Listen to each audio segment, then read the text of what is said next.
Yeah, I'm enjoying those memes where it's like talking about the universe and you're reading a long paragraph and at the end it's like, and Epstein didn't kill himself. People are keeping it alive slowly. Thank you, Jennifer. I appreciate it. Matt, Anthony, Chris. All right, let's start it up. I don't want to make people wait too long. So, I'm gonna read the Malcolm X quote again, and then we're gonna begin. 2 quotes.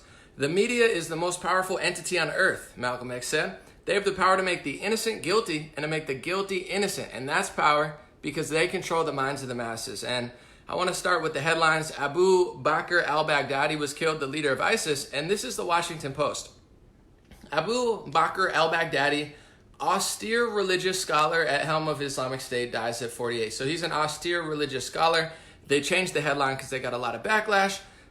Just to play off that Malcolm X quote, not that it's just to this, but you know, there was a 16-year-old or 15-year-old boy just standing there, the Covington kid, just standing there smiling.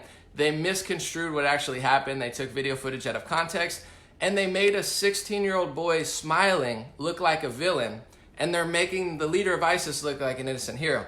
This is just one example, guys. You could take this, if you don't agree with my politics, you could take this to the group that you believe in.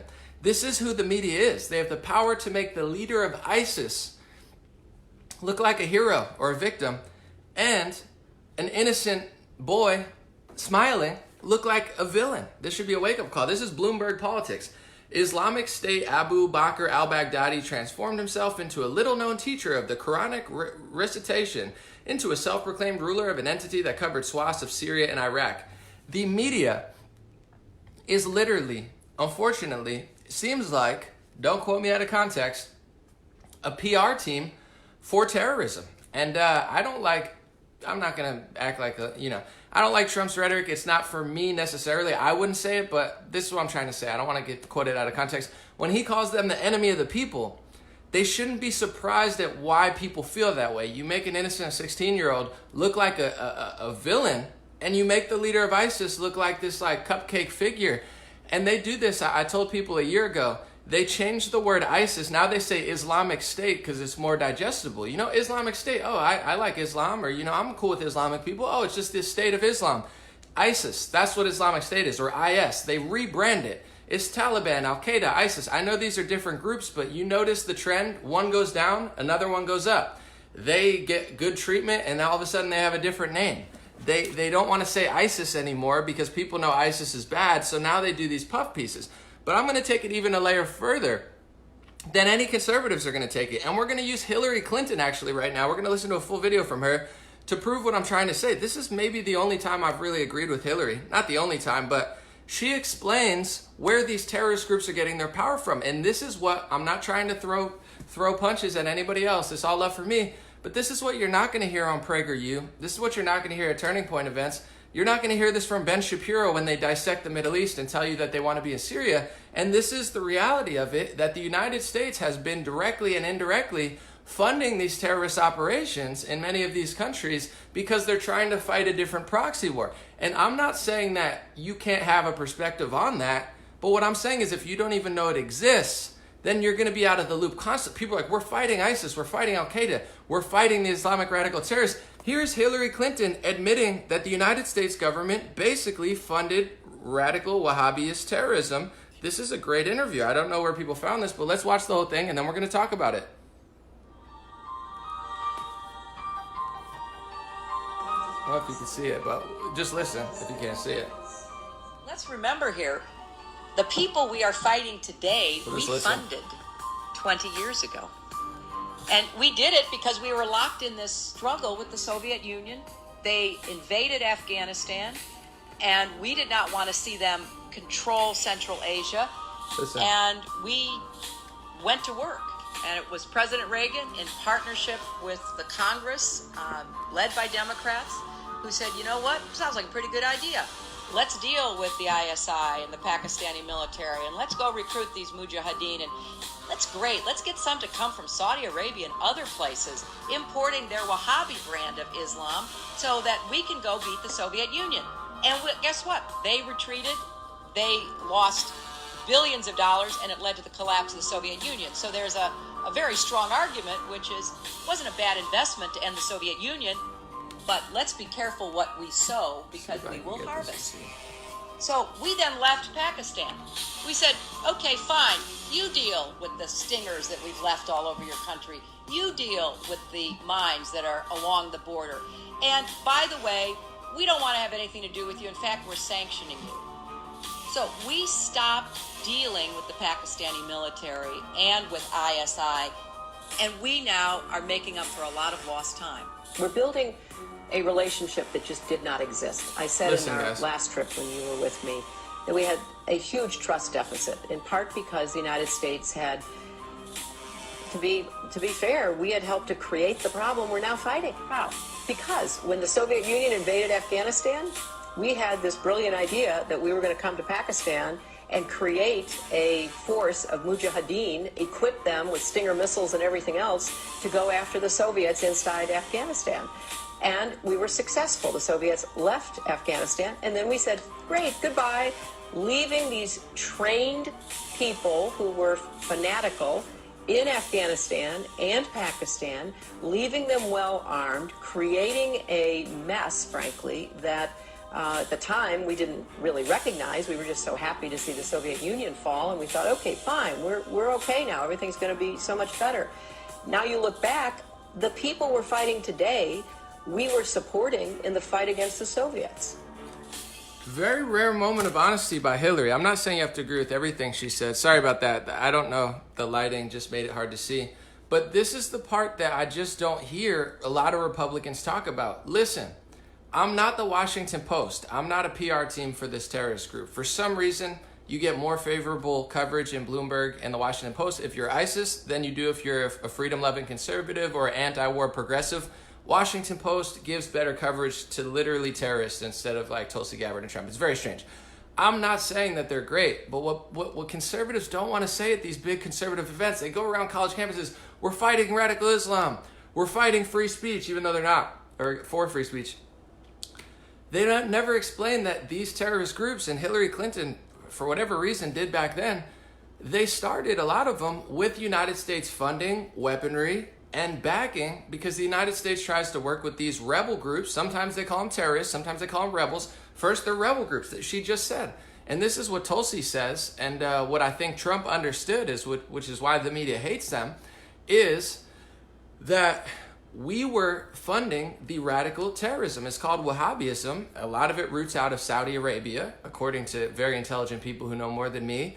And that's the radical Islam that we claim we're fighting. But we purposely, according to Hillary there and many others, in the past, and possibly, in the short past, a couple years ago, a couple months ago, maybe today, we fund those radical terrorists to go into Syria because we want to fight Syria. So this is why I keep calling out Ben Shapiro. It's not that I'm mean or jealous or angry or hateful or anything. I think the guy does some good work. But Ben Shapiro's got the biggest conservative Christian audience in the world, and he never explains three things. First of all, when we are funding rebel groups in Syria, we're fighting Syria while Syria's fighting ISIS. So we may have been funding ISIS. Hillary Clinton said we funded radical jihadists, and then it became a problem. Oops, who would have known if we would have funded Wahhabist ideology? Now it's all over the Middle East. So you can't fight radical Islamic terrorism as, Turning Point or Ben Shapiro or any of them without even acknowledging that the United States has in the past, or does in the present, fund Wahhabist radical ideology that infiltrates these countries, and they purposely do it in some cases to fight Syria, to fight, Saddam, to fight Russia through a proxy war through Syria. It's debatable whether Russia was there first or Russia came in after we did it. That I'm not sure of. I've heard both stories. But what people don't understand, and what I think Trump understood, Trump cut $1 billion funding program, a CIA operation, according to Washington Post and others, to stop funding rebel groups. And I've talked to people in Syria, and they say that the rebel groups were, what Hillary said, radical, Wahhabist, jihadist, Islamic terrorists. The United States, Saudi Arabia, probably others, seem to be backing these people. So it's great that Trump got rid of the leader, but what people don't realize, why was it the Taliban? Why was Al-Qaeda? Where did ISIS come from? Where did ISIS even come from? How do you think they exist in a country when we have the biggest military, we have the strongest allies, the biggest army? How did they exist for 4 or 5 years? It's because no one was fighting them. They were funding them, directly or indirectly. I'm not going to debate that, but we're killing or trying to kill the leader of Syria while the leader of Syria is trying to kick ISIS out of our country. And in some cases, we throw them money and weapons, directly or indirectly, so they could fight for us. And then you got these fake conservatives and fake liberals walking around college campuses acting like they're fighting terrorists. Oh, we're fighting the radical Islamic. No, your friends are probably funding them, big boy. But, oh no, Ben Shapiro's on no, we need to go for Syria. Ben, if you love conservative Christians so much, why do you never admit that Syria was a Christian stronghold? I'm not saying it's the best place in the world, but before the war, there were 2.2 to 2.5 million Christians in Syria. Now there's under 1 million, reportedly 750,000, maybe less, maybe more. So we didn't help Christians in Syria. We funded radical Islamic jihadist Wahhabis in Syria to fight a proxy war for God knows who. Sorry, I don't mean to get emotional, but that's, and it's crazy that Hillary Clinton's the one to admit that. Because you say this to conservatives or you say this to liberal news, they act at you like they're crazy. But they admit themselves. You look up the history of Osama bin Laden. Osama bin Laden is not this cave-dwelling, camel riding random guy like they tried to portray on the news. He's just some like ignorant, countryman, random, Islamic dude. The dude is a billionaire in Saudi Arabia who was allies with us at a certain point. Jamal Khashoggi, who got murdered recently, he wasn't just a random guy either. I don't know good or bad. I don't know the guy. But if you look up his history, Jamal Khashoggi's got some very interesting connections. One of them being he was the reporter that was most tight with Osama bin Laden in the 90s. Osama bin Laden got like ABC interviews. The dude was like, same with Saddam, same with Gaddafi. I mean, these people got interviews like, hey, they just sat down with our news. And then 5 years later, as soon as we stopped funding them, then all of a sudden they're the terrorist group. All I'm saying is, you can act like whatever you want, but I see all these conservatives cheering like al-Baghdadi's dead. That's great, but like there's going to be another one in 5 years if you don't realize that politicians and your taxpayer dollars have been directly or indirectly funding terrorist operations, and Hillary explained why. They use these radical Islamic terrorists to fight a proxy war against Russia or against Syria or against Libya, whoever the proxy war is that they want to do. And then 5 years later, they act like they don't know why ISIS exists or they don't know why Al-Qaeda exists. How did they get so much land? Well, Ben Shapiro, well, Hillary Clinton, listen to yourself 5 years ago. You explained it yourself there. Now you're acting like you don't know why they're there. Because you funded them. You gave them money. You used them. And their ideology is not a great ideology for the people of Syria or the people of Libya. It's a very radical ideology. So it's not even good for Muslims. I mean, ISIS has killed God knows how many Muslims. They act like all Muslims. And then those same conservatives, these are sick little creepy guys. They have the nerve to go on these college campuses and tell everybody that all Muslims are radical, as their little neocon operation is the one usually funding them. So they're like, all the Muslims are radical. No, you're funding radical Islamic terrorism. You're doing a little goofy proxy war in Syria for God knows what reason. And it's killing Muslims, it's killing Christians. And then you have these big Christian audiences where you're like, we're going to do all of this stuff for free speech. And those same conservatives are on college campuses, they're condemning pictures. Oh, I took a picture with Nick Fuentes, I condemn myself. You can't take a picture with people anymore. I'll take a picture with whoever. If people want to support me or want to take a picture, I'm not responsible for what they say or do. I'm not going to condemn a picture. I'm not going to condemn a cartoon. You have mainstream conservatives acting like cartoons are a threat to America now because they're criticizing Israel and it's mean and anti-Semitic. Then you don't like cartoons. You censor cartoons. Conservative Christians, fake Christians in America, censor cartoons more than Muslims censor cartoons in America. I don't want Muslims to censor my cartoons.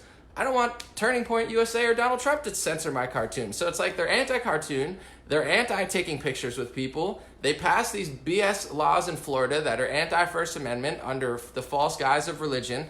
I'm just saying, what are you conserving? Who are you lying to? It's like you're not fighting for free speech. You're certainly not fighting radical Islamic terrorism if you can't even identify what I just did, that the United States admittedly, you just saw it right there, they've admitted to giving weapons to Wahhabist Islamists, which I'm not a fan of. Talk to people in Syria what they did. So I want to read a few comments real quick here. And the reason I say this, listen, I respect people. I like that they have different opinions and perspectives and all this stuff, but I'm glad that ISIS has been taken out. But people need to realize, or else there's going to be a new one in 5 years, why they even exist in the first place. And I want to say as well, the news is not mistakenly, this may be controversial to say, but the news is not mistakenly PR teaming for them.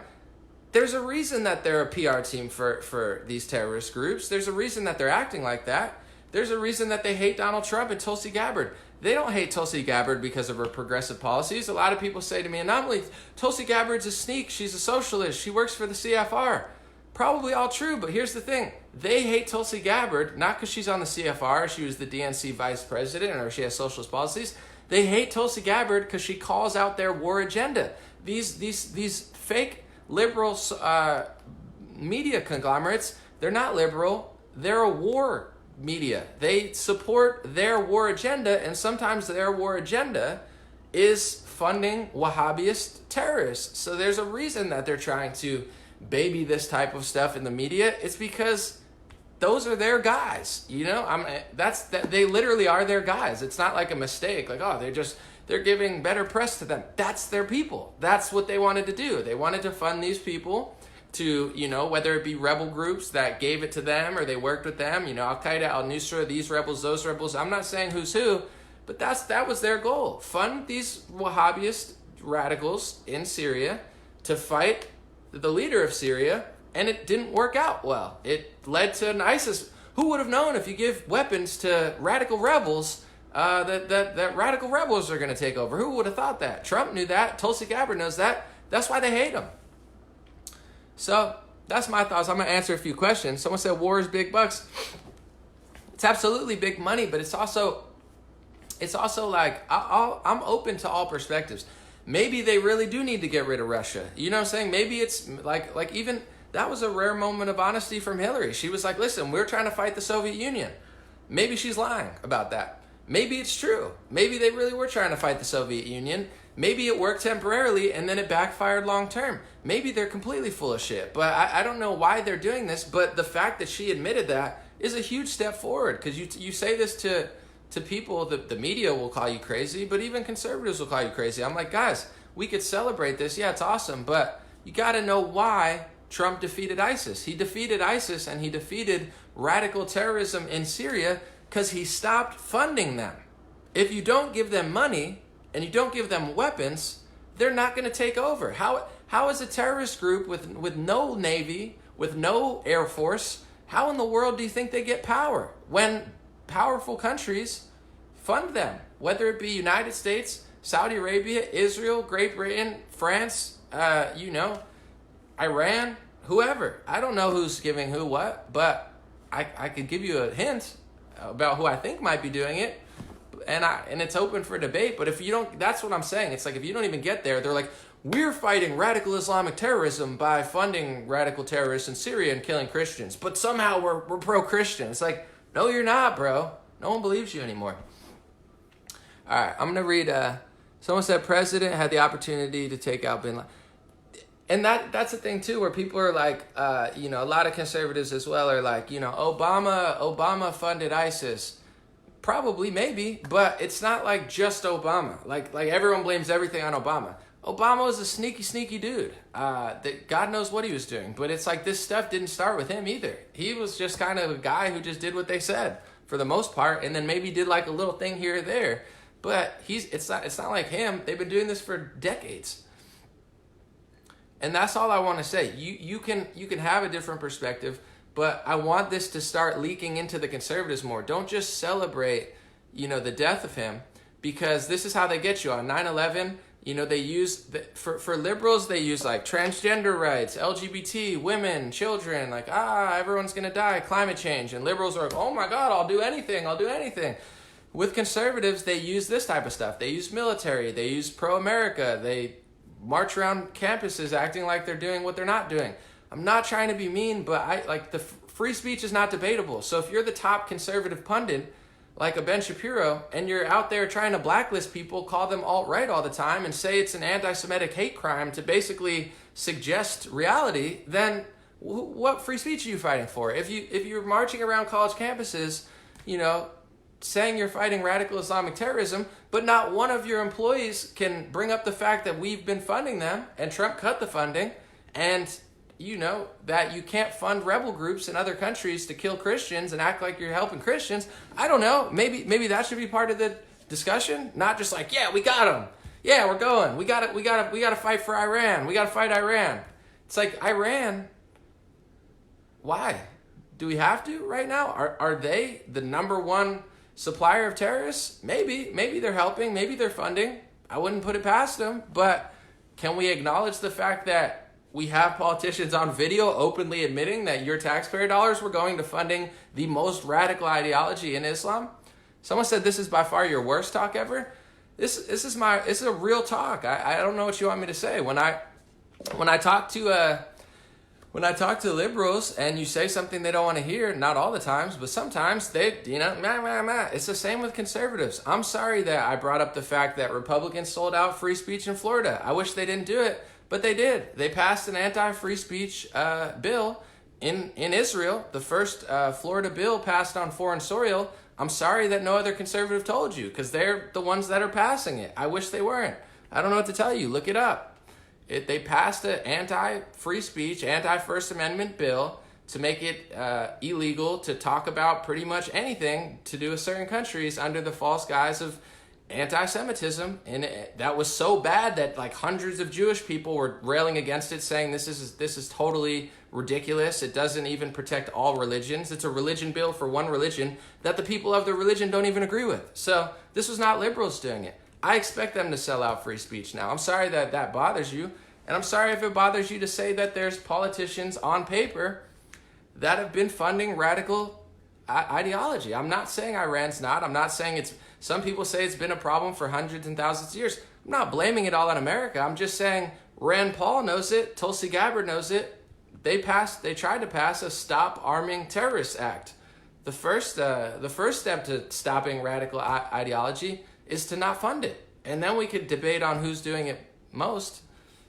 I'm not worried. I enjoy these type of talks because I prefer, I'm just going to be candid. I know a lot of people are like, Anomaly, you're so even keeled.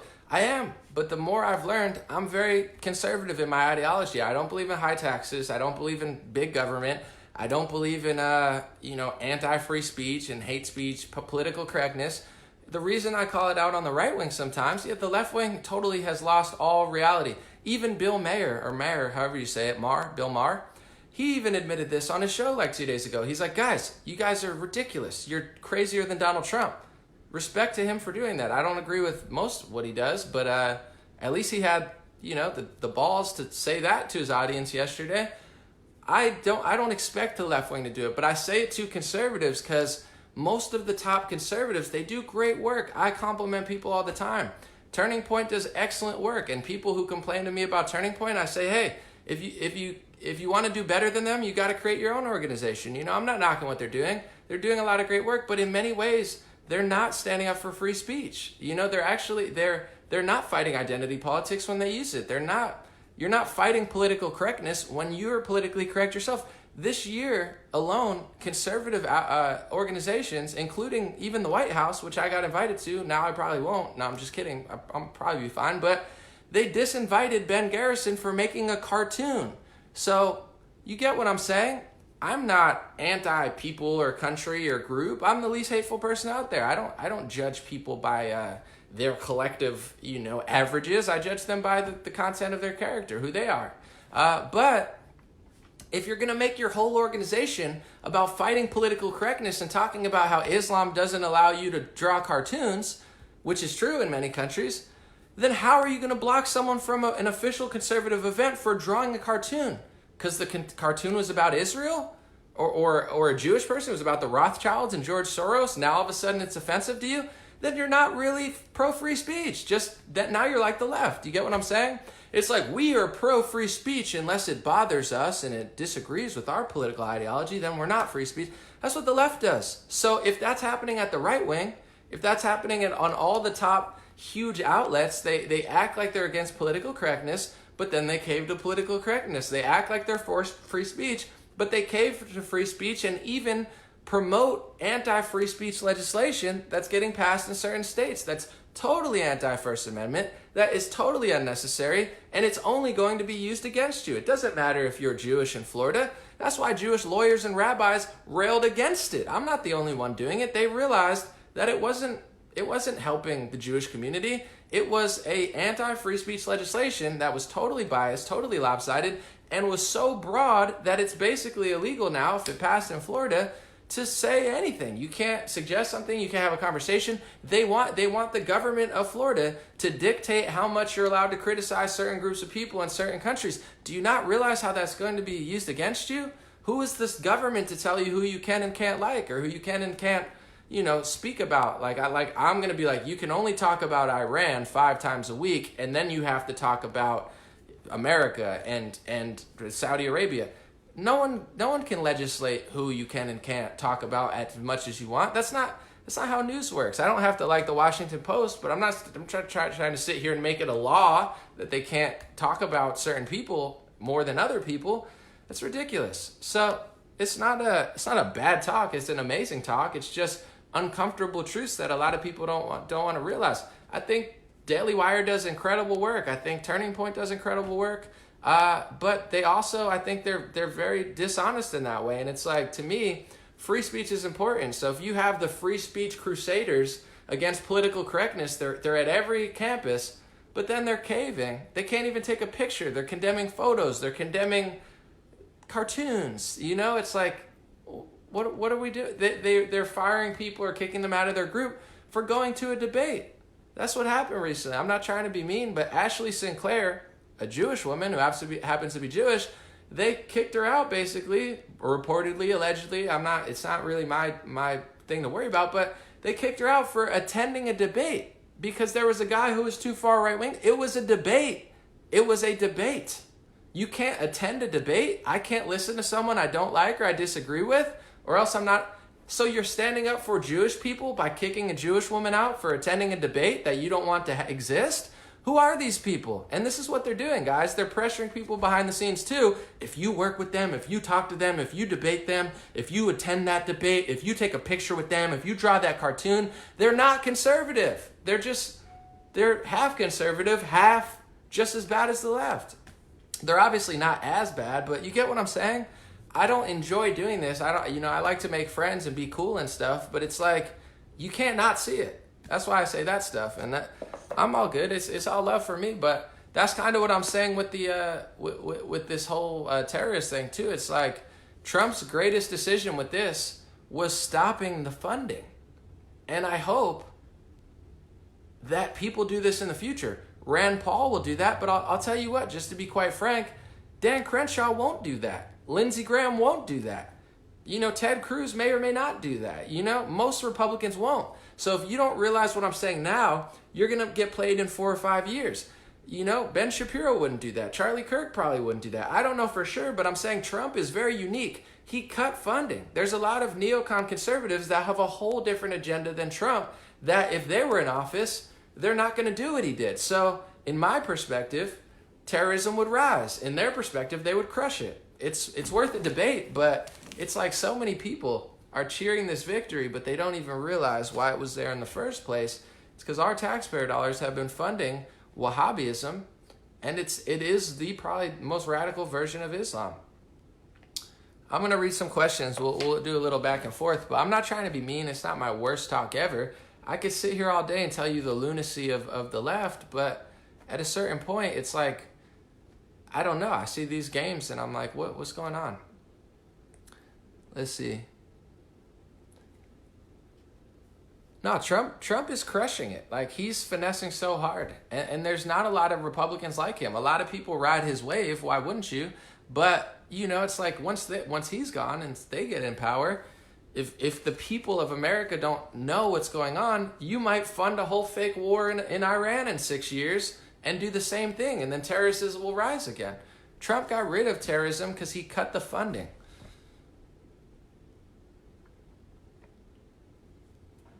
Let's see what you guys are talking about. We'll answer some questions before I leave. Lots of funding needs to be cut. For sure. And you say that and people call you all sorts of names. Look how much money we give to foreign countries. I mean, there's dozens of foreign countries we give like billions of dollars. We gave more money to South America than it would cost to build the wall. Like, why? You get what I'm saying? And this is Republicans doing that. I'm not going to sit here and cry over everything, but it's like Rand Paul gets it. He's always doing these little reports of all this money. What's my most positive news of the day? I'm alive. Life is good. I'm healthy. My foot's better than it was, so life is good. I had a funny cat meme earlier, but it's Sunday. I'm gonna do a whole like positive video on Kanye West soon. I'm not like crying about it, but I'm passionate about it. But I'm happy here. I'm not too worried about it. Someone says stop the money, stop the problem. Yeah, they do these little operations. I get it though. I mean, like China's taking over a lot. Russia sneaks in. There's some sneaky characters out there. So you gotta like fight proxy wars sometimes, I guess. But at least acknowledging that, like I was blown away by that Hillary thing because she acknowledged that. You say that to most people and they're like, we would never fund them. There's no way we would fund those. I'm like, guys, we've been funding people like that or those people directly for 20 years now. So it's like, if you don't even acknowledge that, it's like the whole Christian thing in Syria. You don't have to agree with my Syria perspective, but if you don't acknowledge that there were more Christians in Syria than any part of the Middle East, and now there's not after the Syrian war, then who? At least acknowledge that, and we can figure out why that happened. But it's like we're gonna save Christians, but we're gonna fight Syria for Iran. Or it's like what? Thank you, Jessica. Hang tough. I'm fine. I could hang. Someone said Trump is the bravest president ever. I mean, facts. He's absolutely insanely savage. What's the name of the Hillary video? I'll post it in the comments after. It's on my Twitter and it's on my Instagram. If you follow me on Instagram at Dream Rare, I have it posted and it's on my Twitter page. So, Legendary Energy. Someone said he is cutting... Here, I'm going to read some comments. So just ask me questions. If you disagree with me, we can debate. He's cutting funding as well as preventing ISIS from getting funding for oil. Absolutely. This is one thing I was pumped about. I know my one buddy was like, he's like, I'm iffy about what Trump's doing in Syria because he's talking about the oil. He's all out over the oil. But I was like, here's the difference between Trump. They don't tell you why they're in the Middle East. They lie to you. Trump tells you exactly what he's doing. He's like celebrating it. I got the oil. But you're right. He's doing that so terrorist groups or other countries don't get the oil. And that's the reality about the oil there. I'm not saying to invade a country for oil, but since we're there, if we're in front of an oil field, I think in the past we've just left the oil, then ISIS gets the oil, and then they sell it for, millions upon millions of dollars. So Trump's hilarious. He's so straightforward. He's like, I got the oil. I'm out. I got him. We're leaving, And people are like, oh no, he's all about oil. He's not all about oil. He's more production in America. Take that oil, get the F out, He's doing it right. Unfortunately, I know people don't want to hear that, but he's crushing. Someone said, if we leave the Kurds because we have a contract with Turkey through NATO, what are we going to do when Russia moves in to help Syria and attacks Turkey? After Turkey invades Syria, do we help Turkey?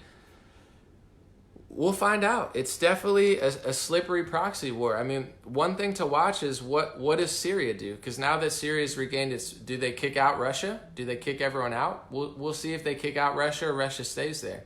From what I've heard, they're going to get rid of Russia eventually, but we'll see. I don't know exactly how that's going to work, but my thing is just, this is what I'm trying to say. There's a lot of nuances there where it's not easy, but all I want to say is we've been funding radical groups. It's just a fact. Just putting it out there. If you don't like most, I'm not saying all, but a lot of conservatives, they don't realize we've been doing that. They think we're just fighting them. We are because of Trump now, but in the past we haven't, and not just Obama. So once you realize that, now we can have an intellectual discussion about what to do. And, that was a great question. But most people won't even admit that or acknowledge that. They think that like all Republicans are just fighting radical terrorism when like 50% of them have or want to fund them in order to fight their little proxy wars. So that's why I'm throwing this out there. It's not that you have to feel exactly how I feel, but if you don't know that happened, which it did, then it's like a puzzle with one part of the puzzle. Let me see. We funded radicals in Afghanistan in the 1980s, somebody said, to fight the Russians. I know, that's what Hillary was just submitting on her video. And if they did it then, who's to say that we weren't doing it now? I mean, a lot of this stuff is mainstream news now. Before Trump, they were funding, I don't know if it was ISIS directly, that's debatable, but rebels. Who are these rebel groups? Were these rebel groups Christian crusaders? Were these rebel groups, Kurds? Were they all Kurds? No, some of them were. Some of them were probably radical Islamic terrorists. That's probably who they were funding. I don't know for sure, but who do you think is crazy enough to go into Syria as a rebel group and just start trying to fight freaking Syria? It's probably some Wahhabist jihadist terrorists. I don't know for sure, but who are rebel? Who do you think are they just going down the street in like Egypt and just being like, hey guys, you want to fight Syria real quick and be a rebel group? Oh, for sure. Were they there organically? Probably not, but maybe. It's debatable. Let me see. Someone said Trump is not a politician, he's an American. He's crushing right now. Someone said too much money in the industrial complex at the DOD. Yeah, too much money, but also too much control. It's like with Trump. They said that the deep state wasn't a real thing. They told you that months ago. They said Trump is crazy for talking about the deep state.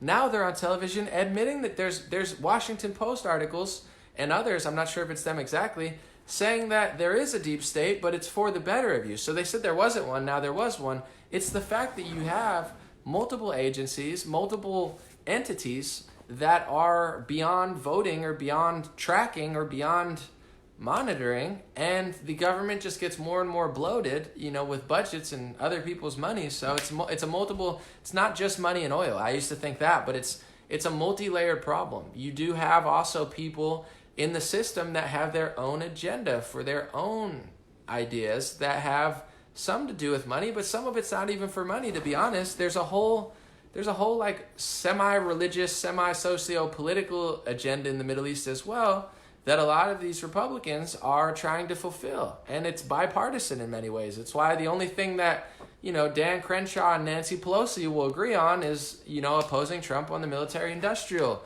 vibes. So it's beyond even money. There's some things that we're losing money, but it's not their money. They might make a few contracting bucks, but it's even deeper than money. These guys have a whole idea of what they want to do there, and it's like building a building without the right foundation.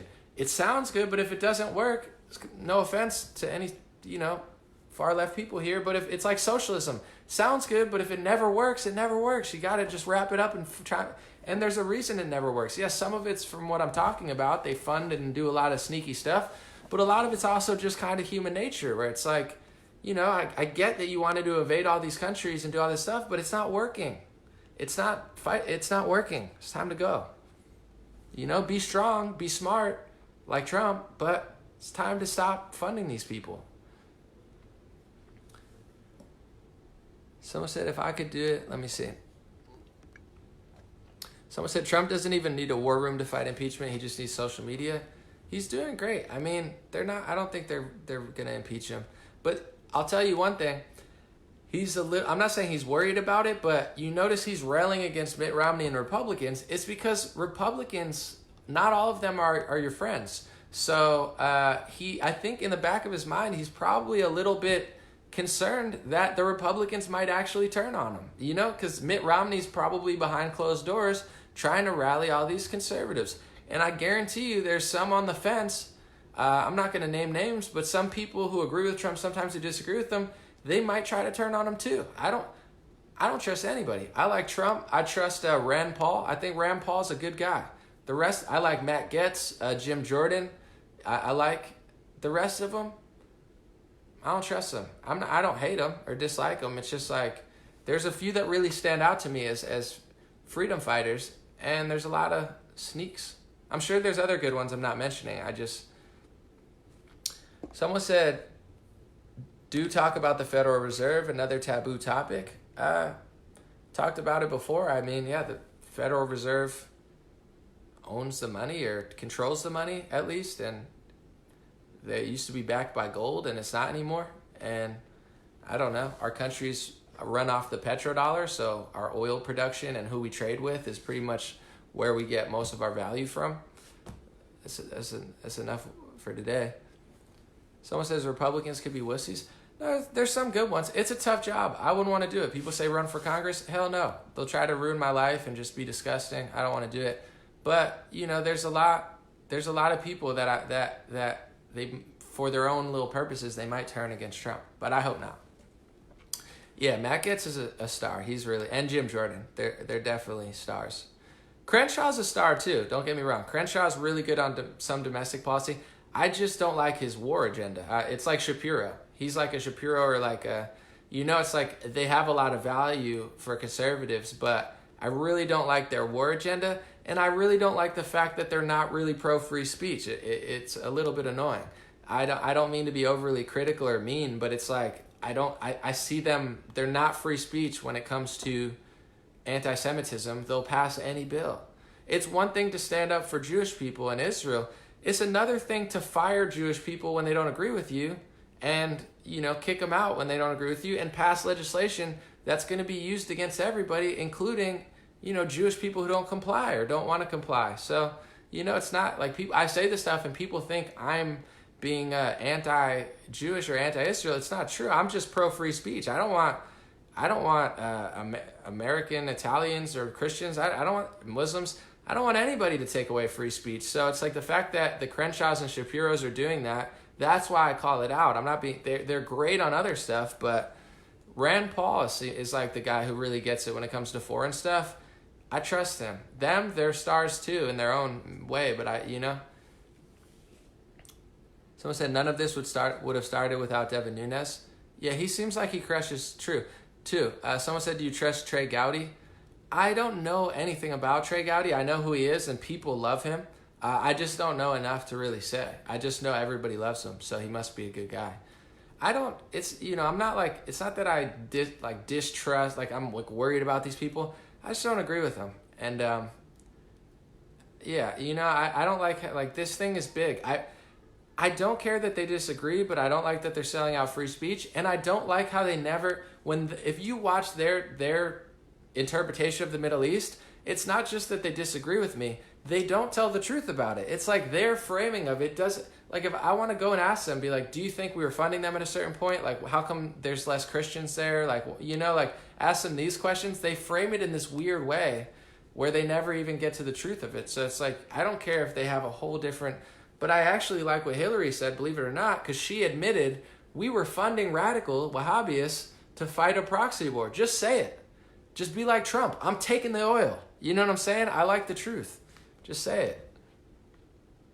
Someone said Trey Gowdy. Yeah, people love Trey Gowdy. I'm not even being like sneaky about it. I've never really heard anything from him. Someone said I do not trust Trey Gowdy. It's up there. I just know a lot of people love him. I never really followed him. Someone said I liked Rand Paul on The View. Yeah, he crushed on The View. He's a good guy. He gets American conservatism. He's a real conservative, Rand Paul. That's what a real conservative is. I don't know everything, but he wants to really slash the funding. He does a whole report every year where he does all of these things we're spending money on. It's insane how much money we waste. It's ridiculous. All right, what are we talking about? Dun, dun, dun.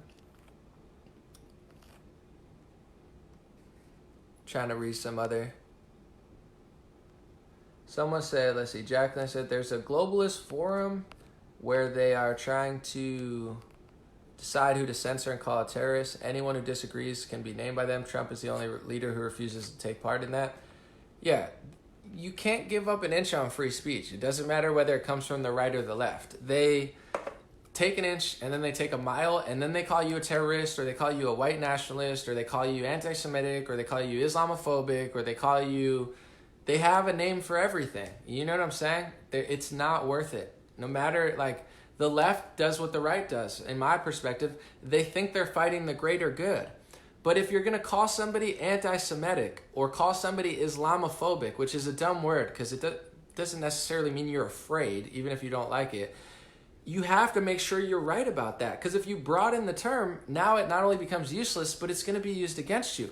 And it's far past that. And it's all the Republicans playing the game too with those terms. But the left, they'll call you a terrorist. I'm not trying to be like a fear monger. It's not a big deal to me. But if a Democrat wins, besides probably Tulsi, any of them, they want to label you a nationalist, so then they can label you a white nationalist, so then they can label you a terrorist. They want to reach so hard. You know, they're already, so it's like anybody who's reaching, it's like, stop, you know? And a lot of this stuff, just to be quite frank, a lot of these conservatives who want to censor out the further right wing out of existence because they don't want to be associated with them. I understand you don't want to be them, but they want to censor them because they can't debate them. That's just real. I'm not threatened by anybody. I wish even the far left, I'm doing not the far, but like the far left who's out in the streets punching people, I wish they would talk. I would love to debate them. The problem is they don't talk. They put on masks and they scream at everybody. But I'm not afraid of the far right, just like I'm not afraid of the far left. What I'm afraid of, nothing. But what concerns me is that the media would destroy my life if I talk to somebody or take pictures of somebody. So I'm more concerned with how the media is going to try to portray me than I am having a conversation with them. But they try to block out what they can't debate. It's the same thing. I'm going to do a whole video on it later. If you watch the Big Boy interview with Kanye West, you see why the hip-hop media tries to hate Kanye West, because they can't beat him. So when you talk about somebody, I'd love to have a debate with anybody at Turning Point or Ben Shapiro or Prager. I'm not afraid. Hit me up, you know. I would love to chat.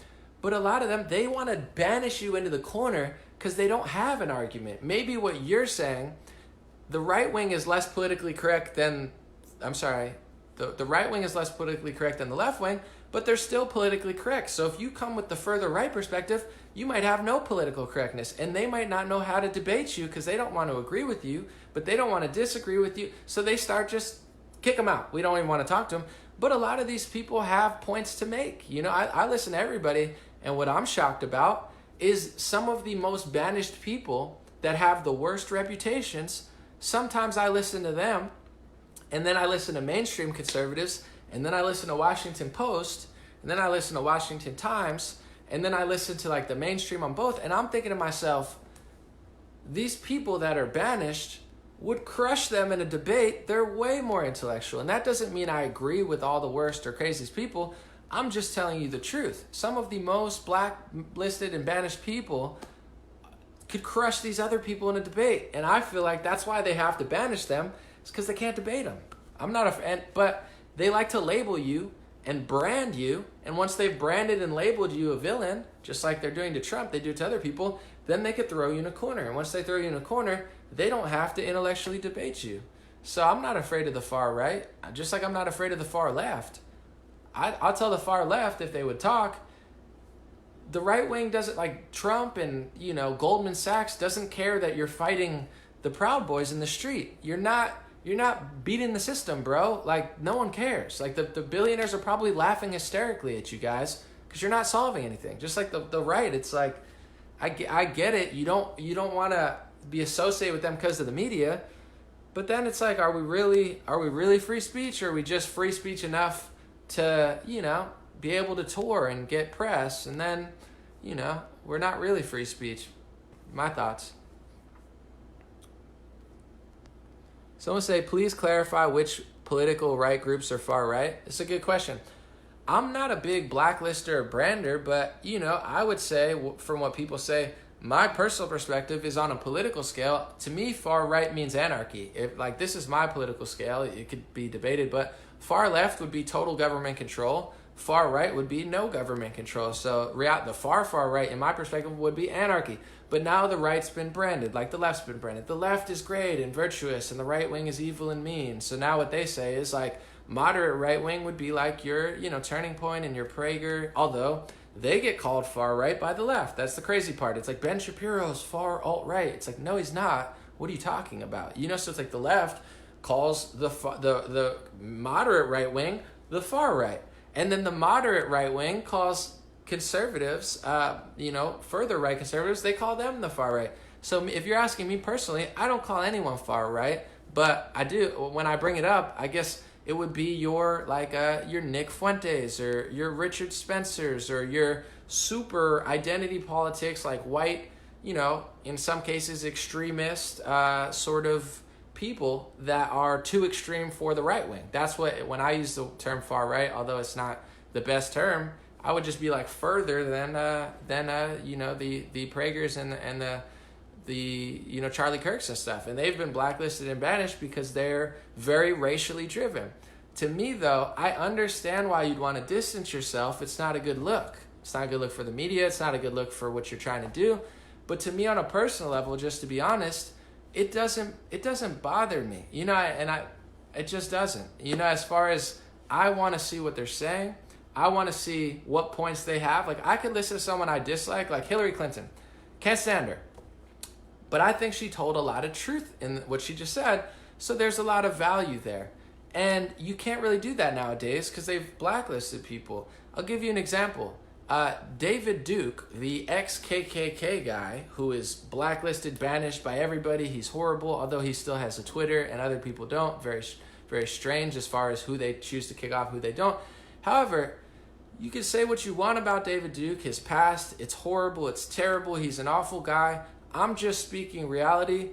He supports Ilhan Omar and Tulsi Gabbard and Donald Trump sometimes, but even the right wing and the left wing, they're not honest about why. You don't have to like David Duke. You don't have to agree with a single thing he says, but do you want to be a liar or do you want to be honest? The reason he supported Ilhan Omar is because she was railing against Israel. The reason he supports Donald Trump is because he thinks that he's America first, or he thought he was at the time. The reason he supports Tulsi Gabbard now is because she's against the war agenda in Syria. So what I do, or what I would do in a sane society that wouldn't try to ruin my life, is separate the person, the personality, what they say, and what they're actually saying. And then there's value to be had everywhere. But you can't do that. They just say, get in the corner, you're terrible, and all the right wing laughs and says, oh my God, he's supporting Tulsi Gabbard. Look, the KKK guy's supporting Tulsi Gabbard. I'm not justifying or agreeing with anything he's ever done in his life. I've never met the guy. I have no idea his wild history. But I know that he is against the war in Syria, and Tulsi Gabbard's against the war in Syria. As strange as that is, that's just reality. You know, it's like, same with Ilhan Omar. I don't think he has very much in common with Ilhan Omar, but that's kind of what the right wing's avoiding, where it's the same with the far right or the alt-right, whatever they would call it. You can't associate with them. You can't agree with them. You can't talk to them. You can't debate them. You can't take a picture with them because it's social suicide. You'll get kicked out of right-wing groups. You'll get kicked out of left-wing groups. You'll get banished from the internet. But the truth is, there's an interesting debate to be had between the left and the right and the moderate right and the further right. It's interesting. They have some points that right-wing people won't say. Am I completely in agreement with them? Absolutely not. If I was, I would be them and I would do that type of work, but I don't. I'm myself and I represent nobody I take a picture with or but if you watch them debate moderate conservatives, they bring up some stuff that you might not think of and you might want to hear it. You know, that's how I feel, but you can't really say that because then you're destroyed socially. But words don't bother me and ideas don't bother me. What bothers me is the censorship of words and ideas. I'll give you another example, that I've been thinking about recently. I'm part Italian, and my family came over from Italy, and, some of the elders in my family told me that people were very racist towards Italians back in the day. Like when they came over, Italians had a really bad stereotype on the East Coast of being like, gangster or lesser than or gross. People were racist towards Italians. But here's even my thought about that, even though that affected my family. I don't care that much because Italians got over it. So one way or the other, they didn't need censorship. They didn't need to kick people out of events. They didn't need to blacklist people from the internet. There wasn't even an internet. But Italians, in my perspective, what they did was worked hard, did some mob stuff, and part of it was probably true. Italians, compared to other Europeans, probably were a little bit more ghetto. Italians probably were a little bit more rough and tumble. They might have been bad news in some extent. I don't need to censor everyone out of the world for saying it. I don't need to censor people for saying mean things about my ethnicity. It doesn't bother me. But I think what Italians and even Irish people did, Irish people got treated terrible, is they worked through it and now nobody thinks of them in that light. They might think of you as a drunk or a Guido or, there's other stereotypes, but people don't think of them as like gangster or thuggish because they proved otherwise. So a lot of this censorship on the right wing and the left wing, they don't want people to have these ideas about certain races or ethnicities, but you can't just stop people from believing a certain thing. And sometimes you can't please anybody. Sometimes they're wrong, sometimes they're exaggerated, but sometimes there's an element of truth even in criticisms of certain races. So I think in America, just to be quite honest and frank, people want to censor all criticism of Jewish people. People want to censor all criticism of Islam. People want to stop all criticism of black. People want to stop all criticism of women. But you're not going to get over the hump of proving yourself by criticizing or by censoring criticism of yourself. You have to prove it. And what a lot of these groups are doing, not everybody obviously, but as a collective, they get together, they censor out any sort of debate or criticism of their race or their ethnicity or their religion, and people keep hating them more. And people hate them in many ways because they censor them. So you can't get over racism, in my opinion, and you can't get over the far, far right, in my opinion, by throwing them in a corner and just expecting them to go away, because a lot of what they're saying might be exaggerated. A lot of what they might be saying is mean. A lot of what they're saying might be considered racist to you. But some of what they're saying might be true, and you might not want to face it. And my family had to face it in America, and I'm not saying it's good or right, but I think there was an element of truth there to the racism against Italians, and then there was an element of exaggeration, but you get past it by proving it. But if you do what people accuse you of and stop them from saying it, you're not doing yourself a favor. When you have Kanye West trying to tell people to buy land and telling people that his biggest critics are against prison reform, but their music puts people in prison, people aren't going to look at the black community in a good light when your own idols are putting you in prison, when your own idols are giving you this false lifestyle that will end you hated, broke, in jail, worried about valuable possessions instead of long-term success and wealth. That's what Kanye's trying to, he's trying to uplift the black community. And they call him a sellout and Uncle Tom. So that's, you get what I'm saying? The far right is not a threat to me. The far left is not a threat to me, because my ideas aren't changed or swayed by somebody else's hatred or racism or meanness. But I think in many ways, the more you try to fight it with censorship, the more it grows. The more people hate your group. The more people feel that way. You know, it's like, so that's kind of my thought about the left and the right. I get it. You don't want to talk to these people. You don't want to agree with them. You don't want to share a conversation with them. You don't want to hear their mean thoughts on something. I do, though. I want to see the far right debate the moderate right. I want to see the moderate right debate the left. I want to see the far left debate the far right. I want to see it all. I want to listen to Louis Farrakhan. I want to listen to Roseanne. I want to listen to a Baptist pastor who seems crazy. I want it all. And I don't want to be told that I can't listen to someone. I don't want to be told I can't debate somebody. I don't want to be told I can't agree with somebody, because I was inspired by people like my buddy Daryl Davis, black jazz musician, who got KKK members to quit by finding common ground with them and proving to them that him as a black man was your friend. And then they just saw black America in a whole new light.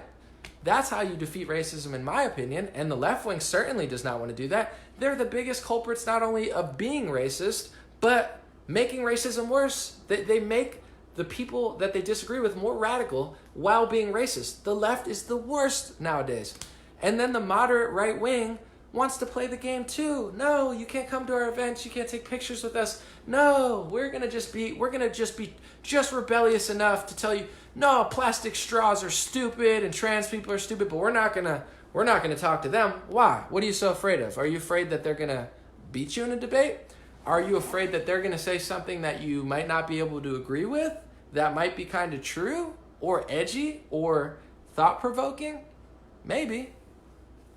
Maybe maybe you just don't like them. I don't know, but I personally don't want to be told who I can and can't like, who I can and can't listen to.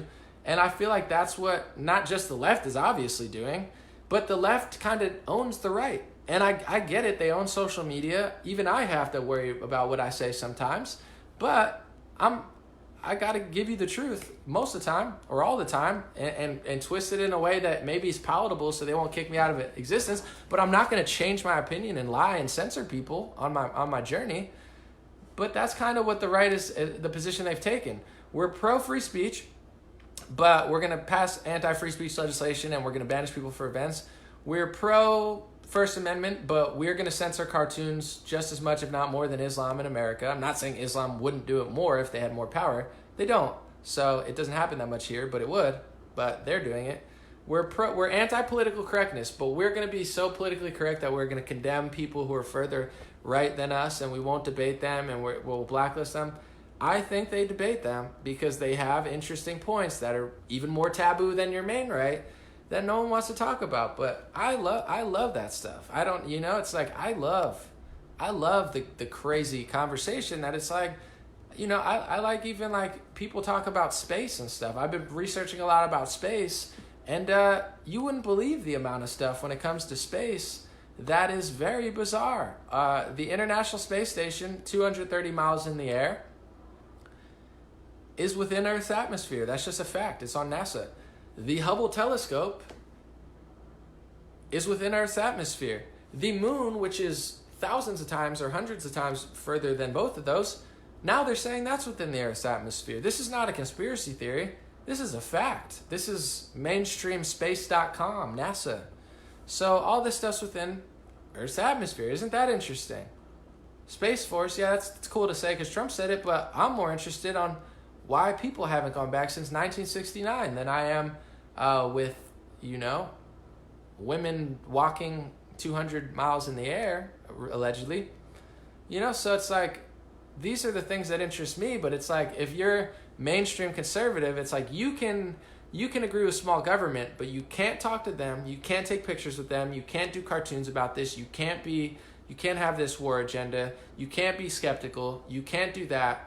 You can't talk about space. It's like, then I guess I'm not that. That's why, that's why they're probably not thrilled with Anomaly right now. But I'm not hateful. I'm not mad. I'm just pro free speech, and I'm interested in it all. I don't want to banish the most, because in a weird way, you listen to the most extreme people that are banished, and I listen to them, and they're more calm half the time than the mainstream conservatives. They're screaming all the time. They're always screaming, shut up, liberals. It's like, dude, you're worse to me than some of the people that you hate the most. It's not that I agree with them on everything, but it's like, I'd rather listen to them sometimes than you. I don't, your approach is a little weird to me. But it's like, I feel like the walls around me are shrinking, where it's like, God forbid I told the truth about one of 5 things. Not just the left wing wants to ruin my life, but now the right wing wants to ruin my life. So the walls are closing in. They're like, Anomaly, don't tell the truth. Anomaly, don't talk about space. Anomaly, don't talk to those people. Don't take pictures with them. Don't listen to them. But I want to. So it's like, I'm pushing back against the walls. I'm like, listen, small government's good, but stop selling out free speech. Stop telling me who I can and can't talk to or debate. It's pushing back a little bit. Like, guys, relax. Because I'm one day away from them ruining my life. I'm one real video away from having all my income taken away. I'm one move away from the media destroying my character. I'm just one thing away from them completely derailing my entire life, because it's all built digitally. My income right now is built digitally. I'm trying to change that so I can't go broke, but it's like, I see them closing in on me. I see who's who. I see who's doing what. But I'm saying what I'm saying. I'll answer a few more questions. I got time today, and I appreciate you guys being here, and I appreciate you guys being patient with me. It's been an incredible year. Been doing a lot of music shows, been just cranking out videos. I hope you guys are satisfied with that, especially the supporters who give me $5 a month on Facebook, because I was like, I'll do live streams, this and that, but I've been so busy. So hopefully, I still feel like even when I'm busy, I usually do more content than most people do. I have like hundreds of videos, but we'll answer some questions. When do we get out of the desert mess? I don't even know what that is. Thank you, Jimmy. Michael said, there's no question that the left is way, way, way too far left of the mainstream. They've infiltrated every institution in our country. For sure. Someone said radical Islam and Christians are far right. I'm glad you brought that up, because that's the funniest thing to me is the liberals who they hate Christians, not all, but you know who I'm talking about. there's liberals who hate Christians and the far right, but then they're a PR team for Islam. It cracks me up because their fate is going to be realizing that Islam is further right than Christianity. I mean, you know, most, unless you're an extreme Baptist Christian, Christians in America, in my opinion, are extremely nice and not even far right at all. There's like liberal churches and stuff. So the irony or the hilarity that liberals don't understand that Islam is further conservative than Republicans is quite the comedy. I mean, they'll figure it out the hard way. If they thought Christians were bad, just wait till you figure out who you've been a PR team for. And I'm not knocking Islam. I'm saying they get the job done. In Europe, they say, nah, not in our school. They fight the liberal indoctrination harder than Christians do because they don't play. So it's funny. I've seen a lot of conservatives recently say that they're joking. They're like, all right, I'm ready for Sharia law. It's not because they really want Sharia law. They just think it's funny because they're like, liberals are being so insane. It's like you almost want to see it happen just for the humor of it. You know, them like, oh my God, what? You're like, yeah, this is what you've been asking for. And then also I think conservatives in a weird way are like, yo, I kind of respect the fact that they don't play. They're just like, no, stop, go away. And then liberals get scared. Then they run away. Someone said it may be time to put your thoughts in writing. I would buy it. Yeah, I should work harder. I mean, I do work hard, but I've been thinking, write a book. I'm trying to put new music out. I've been slacking in that department. I like to keep the videos flowing, but there's always time. I could always be more productive, so I'm working on it. Where have you been lately? I had a show on Sunday. Last Sunday, I played in Norco, California. It was like a crowd of like thousands of people. It was the biggest crowd I've ever played. It was amazing. It was at a music festival. It was Mudfest, Puddle of Mud, Saliva, Trapped, Tantric, Saving Abel.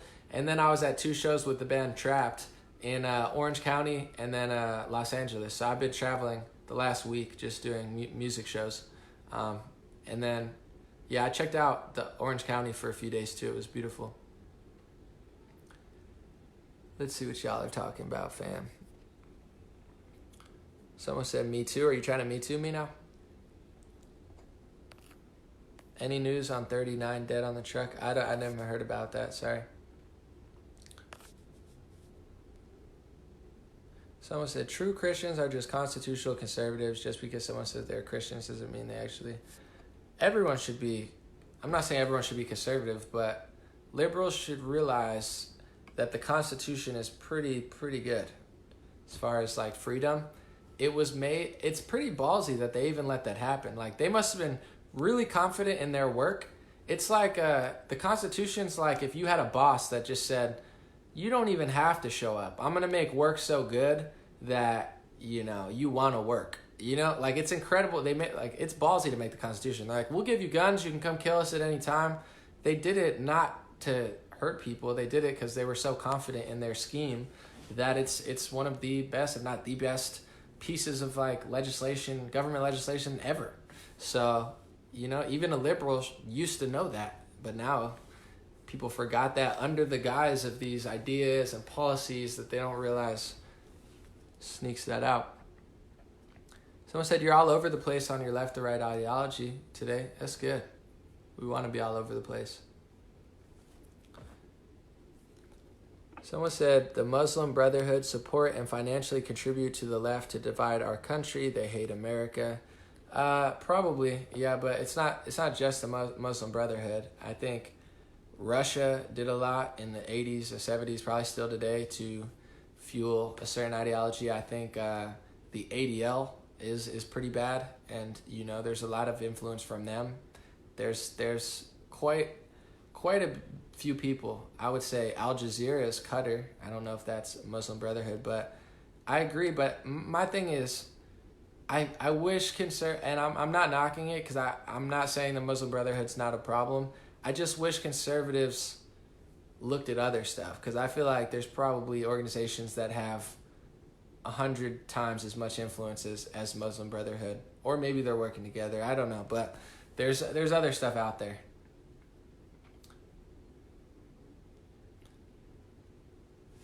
What did Kathleen say? I don't know. Someone said excellent question. Sorry, I didn't even see it. Someone said, you need a staff. Yeah, I don't know. I kind of like working alone, though. It's like it's a nice loneliness. More money, more problems. More staff, more problems. So it's like, then you got people sneaking and stuff. I'll get a staff eventually, but I'm kind of chilling right now. But you're right. I probably should expand. Kathleen said, recent poll by Cambridge says 67% of Americans now believe we are headed towards civil war. You know, people shooting each other, highest ever. Do you think this could happen?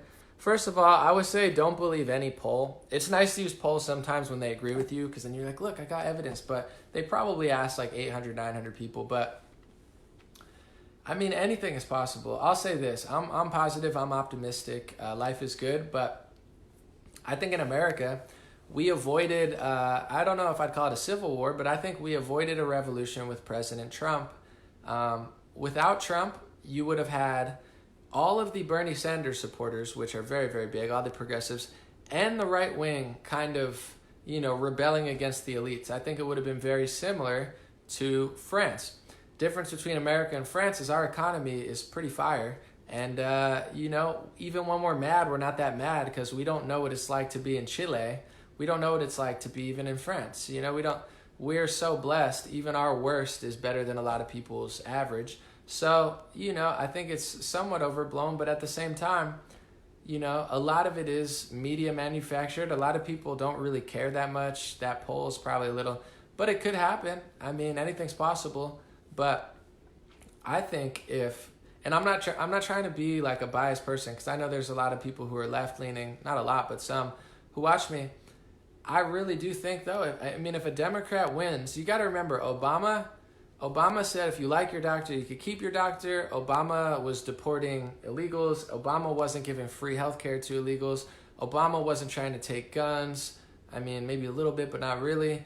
Obama, for as radical as people want to say he was, the healthcare thing was kind of whack. But overall, he knew that it was not popular in America to do that. Now, the way Democrats are acting, I agree with Bill Mayer, they're psycho. So I'm not trying to be the guy who's like, if I don't win, there's going to be a civil war, because I don't really care. I'll live my life anyway. But if you think you're going to take guns from people in Texas and West Virginia and all over the world, America, you're out of your mind. So it's like, if you think you're going to do all this anti-American stuff, anti-free speech, anti-Second Amendment, make it illegal to say words, make the BITCH illegal, and you're messing with the wrong cowboys, I think. So I'm not too worried about it, and I'm not trying to say, oh, if they win, there's going to be a civil war. But if they think they're going to do what they think they're going to do, they're out of their freaking minds. So I'm not too concerned with it, but I don't know. I think our civil war, because we're so privileged and technological, our civil war is more like a culture war of like media, and you know, it's like media driven. I don't see it getting that ugly here, unless someone comes and screws our economy up and starts swiping up people's guns and trying to be like a dictator. Then yeah, you might have some problems. But to me, even if that happens, I'm not even worried about that. Like when Beto O'Rourke, just to make you feel a little better, when Beto O'Rourke said he was going to take the ARs from people or whatever, they sold more ARs than ever. He's an AR salesman. They did a Beto special and they sold out. So it's like the dude wanted to. This is the problem, and I'm trying to get into the right too. This is the problem with trying to stop something. If you don't have a good strategy, you grow the problem. So he wants to take guns. What he's really doing is selling guns. And if he ever gets into office, no one's going to give the gun to him. Maybe like 20 people. So it's not a threat to me. I would laugh hysterically if he tried to take it. You think cops are going to want to take people's guns and the military? No one's going to do that. So it's like no point in worrying about it. It's going to be funny if he tries to do that. So I don't mind. And that's the same thing I'm trying to say to the right too. I'm not anti-Semitic. I'm not anti-Islam. I'm not anti-anything. But this is the point I'm trying to get, and it gets misconstrued. If you don't understand how to fight hatred and fight evil, you will grow it. You can't censor it and throw it in a corner. You can't say you're going to take people's guns and then sell more guns and then think you're fighting gun control. Beto O'Rourke is not fighting gun control. Beto O'Rourke is selling guns. He's a gun salesman by mistake. Get what I'm saying? You got to have a good strategy. You can't fight anti-Semitism by doing the wrong things. Then you're growing anti-Semitism. I think a lot of these people, I talked to my buddy Andrew Mayer, who's an Orthodox Jewish person, and not all Jewish people agree with me, but he thinks that the mainstream right wing is actually making anti-Semitism worse. I kind of agree. I don't think they're helping as much as they think they are. It's debatable, but that's the point I try to get across. It gets misconstrued. I'm not hateful, but if you don't fight hate right, you end up like Beto O'Rourke. You're a gun salesman. You're an anti-Semite creator. You can't fight it if you don't know how to fight it. You can't fight it by censorship. You can't fight it by not acknowledging certain problems and perspectives. There's no reason, in my opinion, to worry about a civil war. It's going to be mostly digital, and if it gets to that point, let them try. We're well built with the Constitution. We're well built. This is a country. We're not Chile. They tried to raise the power bill. They set the power thing on fire. In California, we're so spoiled that they try to, they raise the power bill. They shut your power off. There's fires starting, and people still vote for these guys because life's not that bad here still. So I don't think we're going to go through that. But if it happens, whatever. I'm not even tripping about that. Don't worry. A lot of media likes to sell fear and hatred and scare, but just be ready for anything. But at the end of the day, it is what it is. I'm not worried about it. It's going to be mostly a thought battle for now. Any thoughts on the border? Nothing that's not already been said anymore. The big story to me is, what happened in Mexico is crazy. I don't know if you guys saw that, but the Mexican government officially kind of just cucked out to the cartels. It was pretty crazy. So they took El Chapo's son, and the cartel just started lighting up Mexico, and they released him back out into Mexico. That's the first time in my lifetime that I've been paying attention that they officially bowed down to the cartels. Everybody knew it, but they officially did it. So the cartels are more powerful than the Mexican government, it looks like. They gave back El Chapo's son. Not only that, but when it comes to America, you have a huge fentanyl crisis. Like, there's a human trafficking crisis. They act like the wall is so racist and mean and that it's so bad, but it's like, have you ever heard a Democrat or a progressive talk about the tens of thousands of people? Their friends are probably dying of fentanyl, and they don't care to stop it. They're like, we'll just do open borders. It's like, all right, well, then all your friends are going to die from fentanyl because half of you guys are doing cocaine after you live stream anyway. So,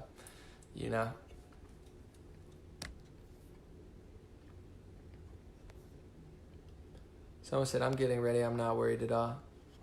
Worrying doesn't really help. Fentanyl compliments of China. Yeah, they're shipping it to Mexico to then bring up illegally. It's bad. And it's killing a lot of Americans.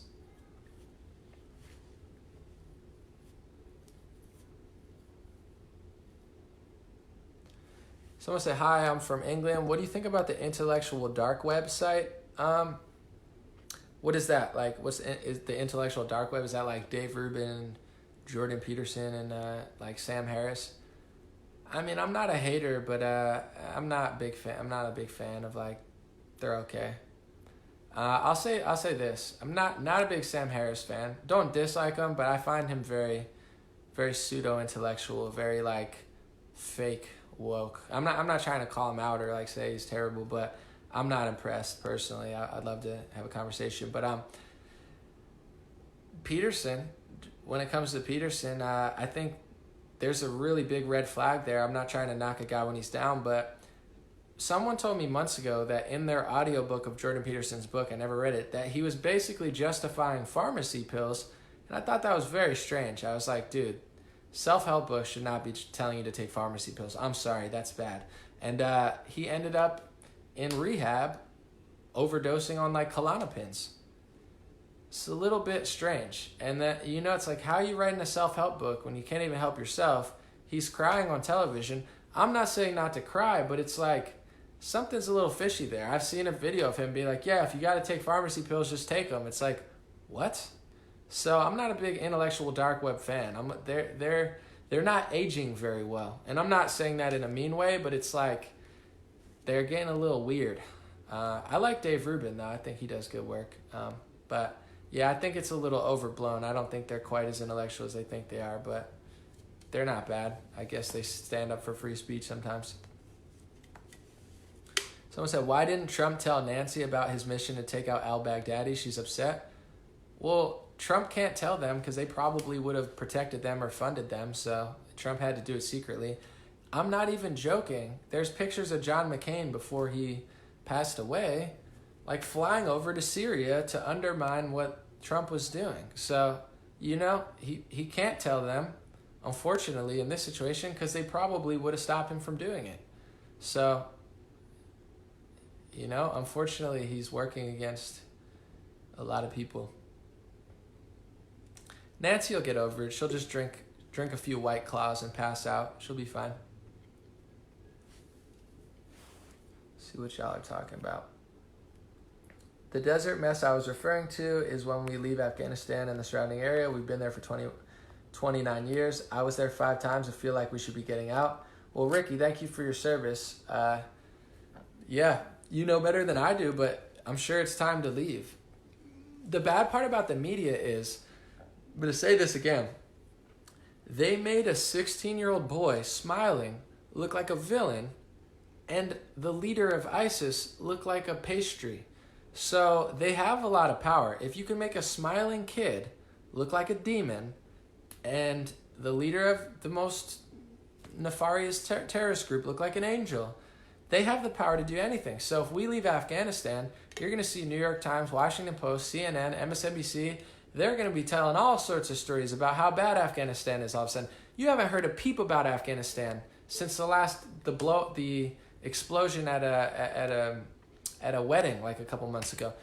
Haven't heard anything about it. If Trump pulls out of Afghanistan, you're going to hear all sorts of crazy stories of all the bad things Trump did because he pulled out. It's probably a mess, but they're going to make it seem 1,000 times worse than it is, just like Syria. Syria is unquestionably better now than it was 4 years ago. It's not even debatable. No one would debate that. But they're acting like it's worse now. Libya was better off before. They admitted that. But in Syria, they wait till the conflict is nearly completely eradicated, and then they freak out as if it's a new war. When the war began, you know, because you were there, but not Afghanistan and Syria. When the war began, they were like, Aleppo, Aleppo, Aleppo. And now that it's ending, they're all worried about ISIS. They're more worried about ISIS growing back now than when ISIS was fully grown and taking over major cities. They weren't worried about how big it was then, but now they're worried about it growing back. These people are such little sneaks, including some repubs.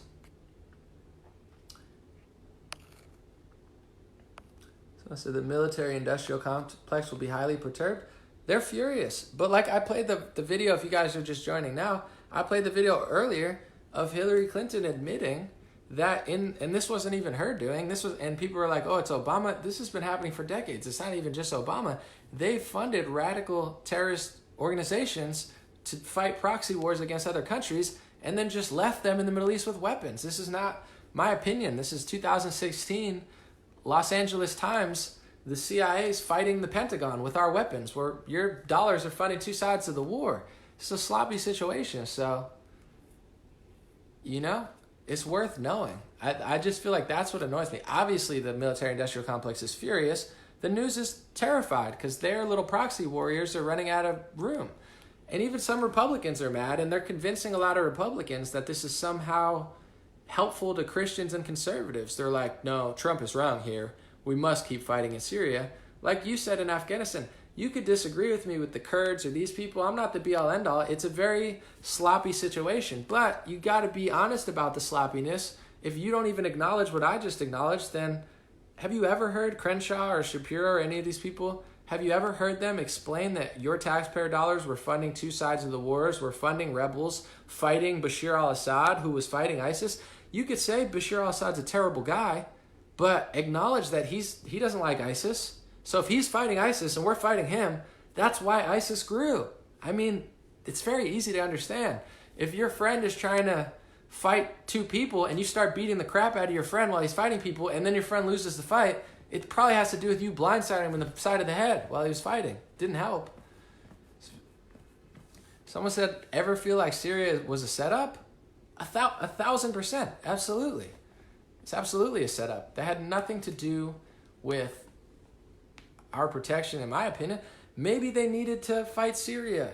I mean, maybe they needed to fight Russia through Syria. Maybe it wasn't a setup. Maybe it was justified, but I think it was a setup, but I don't know. I'm not going to sit here and say like I know.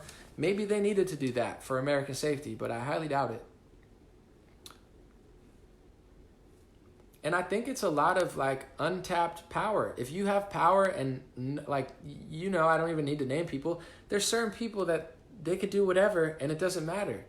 Like imagine if you had a life like that where you did something horribly wrong, worse than anything anyone's ever done, and you just were allowed to do it because you just had all the power and control. It's like raising a kid. You know, if you let your kid do anything and just tell him it's okay, he'll probably, you know, do anything.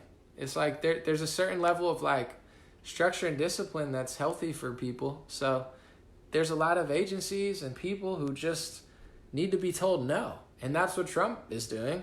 He told a lot of people no, and they're freaking out because they've never heard no before. But someone needed to tell them. If not Trump, someone else. No. Relax, guys. Someone said, is there any way to rewind? You could rewind after I leave in like 10 minutes or so, probably. You can hit, I have to hit finish, never mind. You could leave out, you could rewind once the live stream's done, but not now. Here, I'm going to read this. Let me see. My brother has served 2 tours over there. He says they are fighting over and rocks. We just need to let them. I mean, some things, it's kind of like in America. You can help people. You can lead a horse to water, but you can't help them drink. In America and in other countries, we should give people the tools to survive and succeed. But in many ways, I think we made it worse. And in some ways, we could build every school, even though I don't think that's really what we're doing. But if we did, we could help them to the fullest extent. If they want to fight, they're going to fight. It's the same with some neighborhoods. We absolutely need to help. But at a certain point, it has to be a mentality as well. That's, I think, what Kanye West is talking about. If you came to America poor, whether you're Asian, Italian, Hispanic, or whatever, at a certain point, you had to come with the mindset of, I'm eventually going to build into something bigger, or I'm not. So whether it's in the Middle East or here at home, I think that's the part that a lot of people don't understand, is that you can't change the way that everyone acts. And even with the whole racial, social debate now, and even religious debate, I don't hate anybody. I just don't want my speech to be eliminated, where it's like you could take everything away from every race, religion, and gender, and you might get similar outcomes, even if the playing field was level. Maybe not, but it's like with the, I always use this example because you got to think this way as well. With the NBA, like LeBron is in the NBA and I'm not in the NBA. Maybe if I would have tried harder, I could have been like a low rate professional player. Probably not, but like maybe at my best peak, like tried my hardest my whole life, but doubtful. But I probably never would have been LeBron James. I mean, I absolutely never would have been LeBron James. I'm not big enough. I'm not strong enough. I could have been stronger, but you know, he's 6'9" or something. Like I'm never going to be that level of physical being. And I don't want to socialize it. It's like, he doesn't need to give half his money to the WNBA, or it's not his fault he's better than Jeremy Lin. Like Jeremy Lin worked his ass off and got in the NBA, even though he was Asian. But if you try to equalize it, you can't equalize everything. So it's like certain continents, they're doing it. It's like you could help them. You could stop funding terrorists in their country, absolutely. But at a certain point, people are going to rise to a certain thing or they're not. We can't control that. And I think that's one thing that people don't want to admit in the Middle East and here, especially the left wing. They don't want to admit that here, where it's like, you got to help yourself, and you got to not only receive aid and benefits, but what the black community needs in America is that Kanye West mentality. And they hate him for telling them that. But it's like, not everybody, a lot of people get it, but he's not trying to be mean. He's trying to tell you how to be successful. He came from the struggle, from a single mom, I believe, to owning $1 billion company. And he's trying to explain how to do it. You don't need to be a billionaire, but he's like, you can have a victim mindset. You have to, if you want to be perceived in this way and you want to be successful, you can't, they were like, Kanye, I'm going to do a whole video on it. They're like, you're turning against your culture. And he was like, absolutely, because this is not our culture.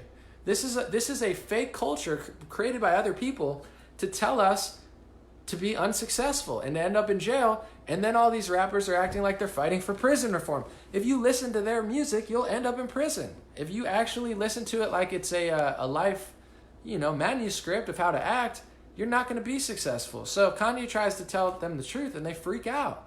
So that's what I think about the Middle East too. It's like, we're not going to what are we going to give Kurds their own country?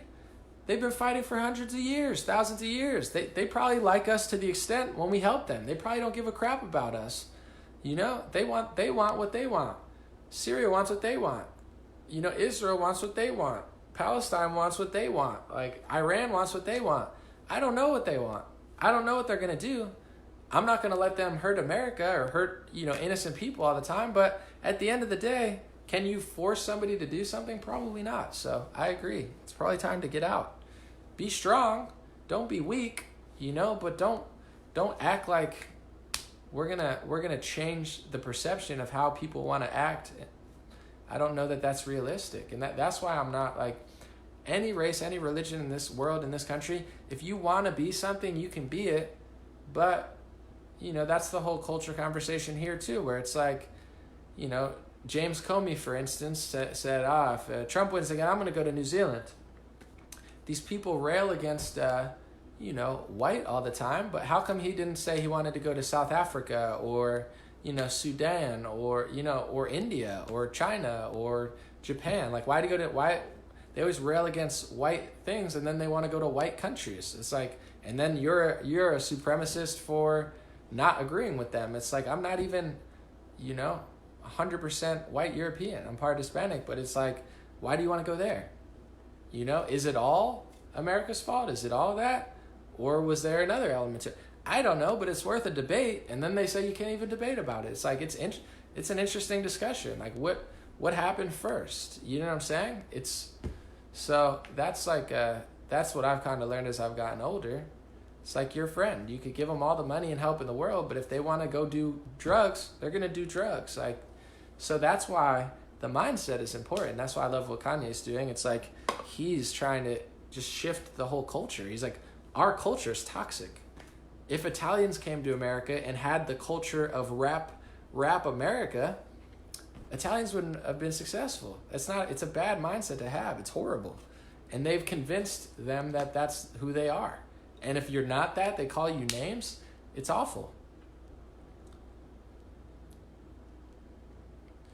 See what y'all are talking about. I got some energy today because I haven't been on here in a minute. I'm going to have some more videos too that are like square and kind of more virally later this week. See what we're talking about. Sorry, I think y'all are on a 10-second delay.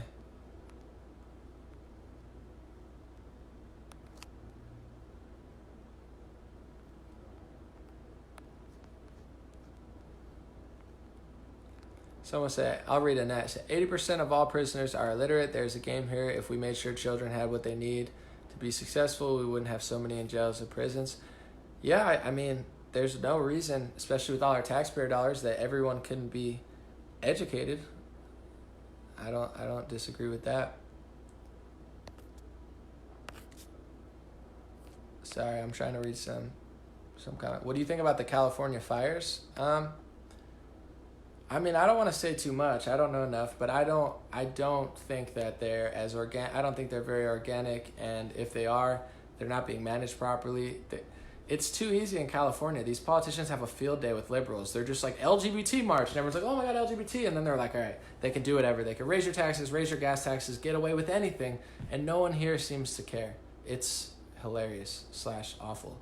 But there's something sneaky going on with the government, obviously, and also with PG&E. I can't put a finger on what they're doing, but this is not normal. I mean, it's 2019 America, and I just texted someone earlier today, and they're like, my power's off. That's crazy. They live, and they're shutting off people's power. So I don't know exactly what they're doing, so I'm not going to pretend like I do, but there's some sneakery going on there for sure. And what I was told is that when there's an emergency in California, they get a bunch of federal funding, so there's definitely some incentive there. I'm not saying that's why it's happening, but could be. What are your thoughts on New York's censorship of calling immigrants illegal aliens? It's insanity. First of all, the First Amendment should not be infringed upon at all. Second of all, the craziest part about that is illegal aliens is a, not only a, well, I'm not saying illegal aliens is a biblical term, but illegal aliens is a legal term. That's the legal term to use for illegal immigrants, illegal aliens. That's what Chuck Schumer used to say. They always used to say it because that's the actual term. And also the word alien, before it was readopted probably in the 90s to mean from outer space, which probably is not even real to begin with. But alien, it's a word. If you read the Bible, they say alien land, alien. It's not a bad or mean word. It's like they redefine. They do this all the time with symbols, with words. They redefine the word and tell you you're hateful for using the word that's been around, or the symbol that's been around for thousands of years. So it's very deceptive, but it's also a legal term. It's absolutely insane. The truth, the legal definition of a word is now hate speech. Liberals are going insane. Even if you like healthcare for all, which I personally think is horrible, you don't get that that's a bad idea? Like, for some reason, this is the part I can't put a finger on. Besides Joe Rogan and Bill Mayer, I don't see any other liberals talking about this stuff. Like, can't you want all these policies but realize that transgender male-born cyclists shouldn't be dominating the women's circuit?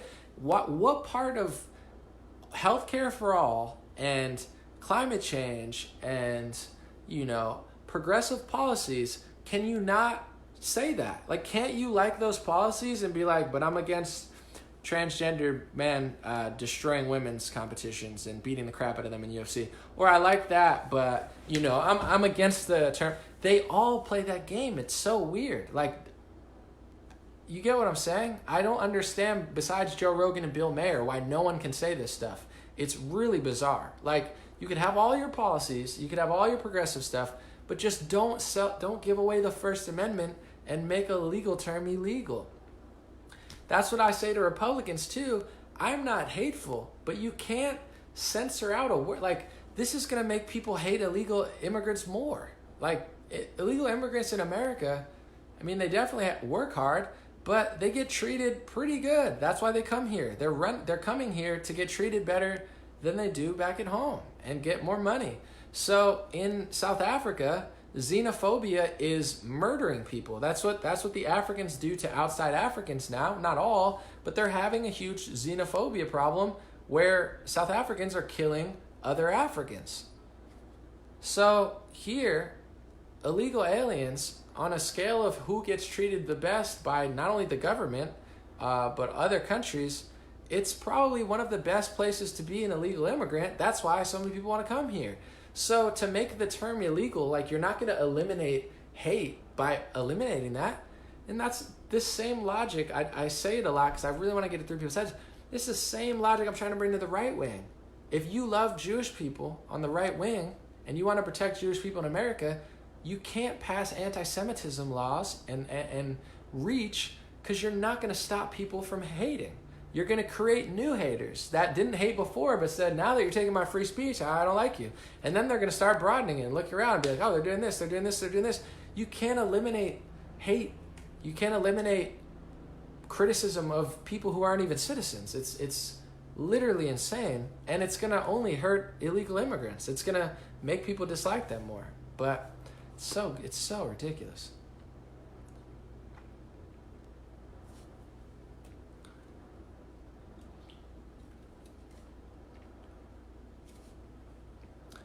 And it's being done by, like, people who are so not from the streets. You know what I'm saying? Like, the people enacting this stuff, they're not from the streets. They're not from the hood. They're not working on a farm. You know what I'm saying? They're not working with illegals. It's like these people who are doing these laws are so out of touch and pathetic, it's insane. San Francisco used to be one of the cleanest cities in the country. It's now the most disgusting city in the country. From the cleanest, that's progressivism. No invasion, no mean Republican to ruin it. From cleanest to disgustingly dirty, because they prioritize woman holes and man holes over cleaning the streets and tax-paying citizens. These people are so foolish. What are your thoughts on safe injection sites? I don't know what that is, but oh, you mean where they let people inject heroin? It's really dumb. I mean, it's why there's so much usage now, and they incentivize it. Hey, you come to San Francisco, we'll give you clean needles, and you can take over the streets. You can live there for free. We might give you a couple $100 a month. Everybody will give you food. And then they're like, why is the drug problem growing here? Because it's a thing. And their housing prices are insane because that's what happens when you have $6 an hour or $6 gas and, liberal policies. I get that you think it helps, but when you have $15 minimum hour wage, now if you have 1 or 2 employees, you just fire them. Everyone's mad at Target. Oh, they're cutting my hours. They have to because you forced the BS law. Now they can't hire. Now you work 12 hours and make less money, or you don't work at all. They kick you out. It doesn't work. It just doesn't. I wish it did. I'm not saying capitalism's perfect.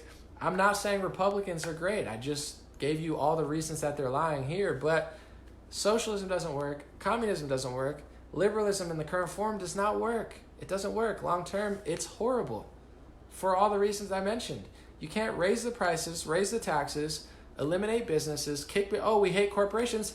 They don't have to stay here. Now they're going to Nashville and Atlanta, and conservatives are crushing it, and people can live in the city and actually live. The cheapest house just sold in San Francisco for like $600,000. It's a box. Oh, we're for the working people. There's no worse place to be a working person than San Francisco.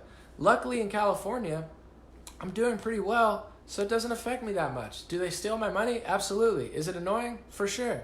Is it getting dirtier? Absolutely. Are the people cool though? Yeah, it's a good place. So it doesn't affect me that much, but at least I have the self-awareness to know it's because I'm not working and driving all the time. I don't even drive, so I don't care about the gas prices, but I know millions of people who do, and I'm not gonna, I'm helping you, I'm gonna take all your money and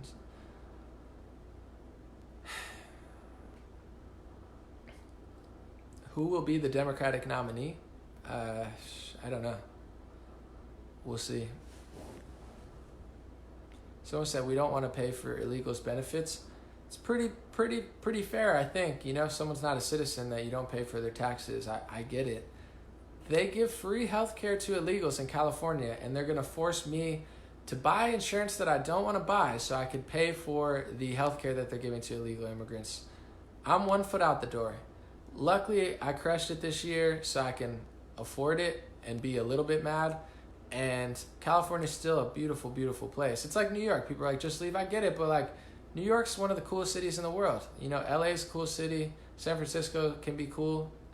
It's like not everyone's going to leave. Not everyone wants to leave. Some people want to win it back. But it's crazy. They're charging me, we're gonna stand up for illegal immigrants by not allowing you to use the legal term of illegal immigrants and taking your money, forcing you into a healthcare plan, stealing thousands of dollars from you a month, and giving that money that we just stole to you to illegal immigrants so they could have free healthcare. But we're somehow making people hate illegal immigrants left. We're stopping hate. You're the reason that people are gonna hate them more. No one really cares that much besides conservatives and Republicans, and not even all conservatives or Republicans care that much, It's not, no one cares that much in America. It's not like some people are not cool with it, but they come here for a reason because no one really cares that much enough where they don't want to come. So you're making people hate illegal immigrants more. And then you're acting, everything that liberals do is literally wrong. And I'm not trying to pick sides. I'm just like, you're not doing anything right. Nothing right. You're taking away free speech, trying to take away the Second Amendment. You're raising taxes. You're making businesses leave. The streets are disgusting. You're too stupid to figure out how to clean them up. Drug usage is going up. You won't stop the fentanyl, so people are getting murdered in your city every single day because they're taking the drugs coming from Mexico that are killing them. It's like liberals are fucking everything up. You guys are so stupid. It's insane. And it's costing millions of people lives. It's costing jobs. Everybody's eventually gonna, luckily it's still America, so things are pretty damn good, but 5-10 years of this stuff, there will be a revolution. Try to keep putting gas prices up and making no one live. Now you're going to have a situation like South America. There's no reason for that in America, but in San Francisco, Los Angeles, and New York, they're getting pretty damn close, and it's not just because it's a city. It's not just because it's crowded.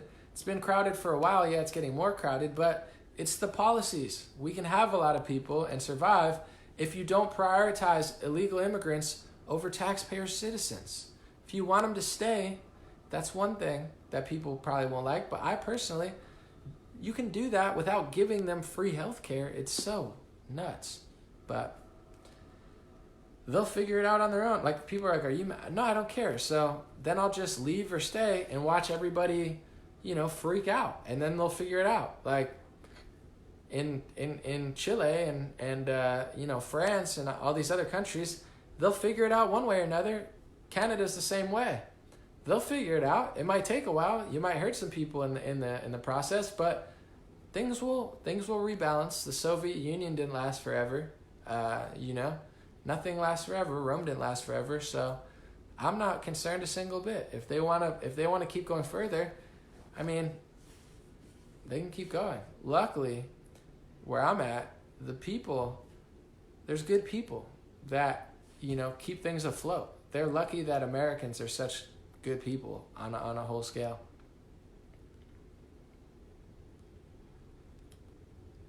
Anomaly. Some people would like to know your beauty is about the secret impeachment process. I don't know exactly what you're saying, but they're sneaking around. I mean, I don't know what else you want me to tell you. I have a whole impeachment video. They're not going to get away with it. And if they do, they can suffer the consequences of doing a totally backwards, shady, secretive, sneaky. They've been trying for 2 years to impeach him. They funded if people don't know yet, the Russia collusion, they funded a fake dossier that was with a British spy. It's called the Steele dossier. Christopher Steele is an ex-British spy. So they're colluding with a foreign government, like they accused Trump of doing, to make a dossier that they then gave to the FISA courts and said they just had. They didn't know that they funded it until after, because you can't just tell them, hey, we funded this whole thing and gave to them. That's what they're accusing Trump of doing. They funded something to try to take out their opponent working with foreign governments. What they think that Trump may have done that he never done is what they did to try to prove that he did it. They gave it to the FISA courts. They leaked it to Yahoo News and others. They passed it. Then they found out that they funded the dossier. Then it didn't matter because there was nothing of relevance in there. The whole investigation was a sham. Ukraine, what are they going to impeach him on? I mean, they had a fake whistleblower that wasn't even a whistleblower. Trump released the transcripts and derailed their whole argument. And Adam Schiff, he said it was a parody. He got caught lying and he said, oh, no, I was just joking. He wasn't joking. He had a fake story to tell with a fake an insider who had secondhand knowledge, which means someone who doesn't know shit, saying that they know shit to try to make a story. He blew it all out of the water. What are they going to impeach? They could try. Good luck. Welcome to America. It's all a lie. Even if they get away with it, you have to suffer the consequences of being that sneaky and dishonest. Everybody knows now. Not everybody, but they're not going to get away with this stuff. It's absolutely going to fall back on them one way or another. So they're making fools of themselves. And it's hilarious / insane watching how many people think that they're cool just because they don't like Trump. It's like, if your heroes are Adam Schiff and Nancy Pelosi and Kamala Harris and Beto O'Rourke, that's a comedy in itself. It's like, you don't have to like Donald Trump, but at least like Tulsi Gabbard or somebody. Like, you know what I'm saying? Pick a winner. These guys pick the biggest, most obvious liars and losers. It's crazy. But that's, the power of the media, which is slowly being less and less. So I'm not too concerned. It's kind of funny, but it's not in a way. I just laugh at it because I don't want to be like freaking out all the time. Like, oh my God. I was talking about Tim Pool today. I like the guy, but he's always freaking out. He's like, what the F? Oh my goodness. What? It's like, Tim, what are you so surprised about, big boy? It's every day. Like, he's in perpetual frantic shock mode. Like, what the? I'm gonna vote for a Democrat, but I'm freaked out by it. It's like, why? Might as well just laugh at it or ignore it. There's no point in being perpetually shocked. I would be shocked. Like, people are like, dude, can you believe that Washington Post gave ISIS better coverage than Covington Kids? I mean, I'll post about it, but I'm not gonna be shocked about it. I'm like, it's about right. Yeah, that sounds about on brand. Someone said Tulsi's just as bad. I mean, debatable. I think she's a little bit, I'm not saying it's not going to be bad, but she does a lot of things that they don't do. She definitely, she calls out Google. She definitely seems more free speech to them. She's got a way better, in my opinion, foreign policy. Not the best, but not the greatest ever. I like Trump's better, but she's a step above them. People get this misconstrued too. There's no nuance. I want to say this because a lot of people keep hitting me up. But not only Tulsi Gabbard's not who you think she is. I don't specifically think she is who you think I think she. I'm like getting lost in the inception here. But just because I give her props on something doesn't mean I agree with her domestic policy. It doesn't mean she wouldn't be horrible for the country on a domestic scale. But if she says something that's true, there's value there. You know what I'm saying? Like a lot of these conservatives are like, oh my God, conservatives don't realize how bad Tulsi Gabbard is. That's not true. Most conservatives don't like her domestic policy, but it's okay to give someone props on something. It's okay to say, Tulsi, I'm glad you did that, but I don't agree with you on that. It's like you don't have to be like, everything she says is wrong and bad because I dislike her and it hurts my feelings that she's a socialist. You could think that, but give her props. I like her war policy. I've liked it for longer than I've liked a lot of these conservatives. I like that she called out the United States for funding terrorist operations, and that's awesome. She also passed a thing that says she wants paper ballots. She wants there not to be cheating during elections anymore. She tried to pass something like that has paper-backed ballots because she knows that they're probably cheating. You don't have to like her domestic policies, but if you're like, I don't like that she's doing that because I hate her and she's terrible, it's like, what's the point? She's definitely a step above them. You could say it's just as bad, but I'm allowed to point out valuable things that she's done without people assuming that I think that everything she does is great. Like, oh, she's great, I'm going to vote for her instead of Trump. I'm not saying that. But if you don't see the difference between her and Beto O'Rourke, someone said I don't trust her. You don't have to. But her track record on certain things, like she wants to pass paper ballots. How many Democrats do you know that don't want to cheat, that want to pass paper ballots? I don't want you to trust her. I'm not telling you to trust her. I'm just telling you, you won't hear this on other people's news streams because they're too like cult-minded to even say it. I like a lot of her foreign policy. I don't think she'd be amazing for the country. I'm just saying she's a bigger winner than these other losers. You're better off supporting her than Nancy Pelosi. It's just true.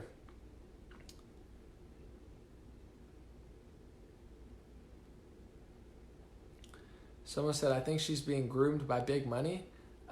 If you want to look at, I mean, she's in the CFR. Her father had, look up her history. She got some interesting stuff with that Hawaiian missile crisis. I did a deep dive on that, some strange stuff. But, I mean, everyone's getting funded by big money. So, everyone's getting money. Even Donald Trump. People think Donald Trump takes no money. Look how much money Sheldon Adelson gave Donald Trump and Republicans. Sheldon Adelson gave more money than George Soros to Republicans. A lot of people don't know that. You don't have to dislike Trump or think that he's, bad, but that's just a fact. So it's like, if you're going to call out Tulsi for getting money, you got to admit that Trump and Republicans are getting 5 times as much money from Sheldon Adelson as George Soros is giving to, Democrats last election. That's just true. That's not supporting what George Soros is doing by any means, but I'm sure Tulsi will get money from somewhere and will have backings, but so does Trump.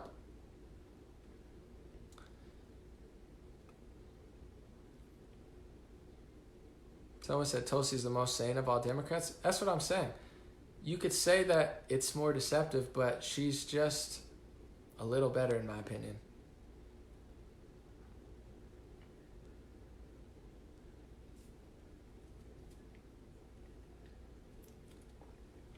More than even the money on the Democratic side, obviously money helps, but it's more their media is where the power is. So, like Tulsi called out Hillary in the media and stuff. That's where their power is. They use the media more than money. Maybe that's how they control the media. I'm not sure, but someone said the French restrict campaigns to 6 weeks. Why can't we? I have no idea. They're making a killing off this stuff. You know how much money they've raised, the Democrats and the media, off of this stuff? They're crushing it. They're getting millions of dollars to lose. Here, guys, give me Bernie. Look how much money Bernie got. Even me, I always say, if I was if I wanted to run for office, you know how much money I would make? I would make more money in a month than I've made all year. If I ran for office, people would give me hundreds of thousands of dollars.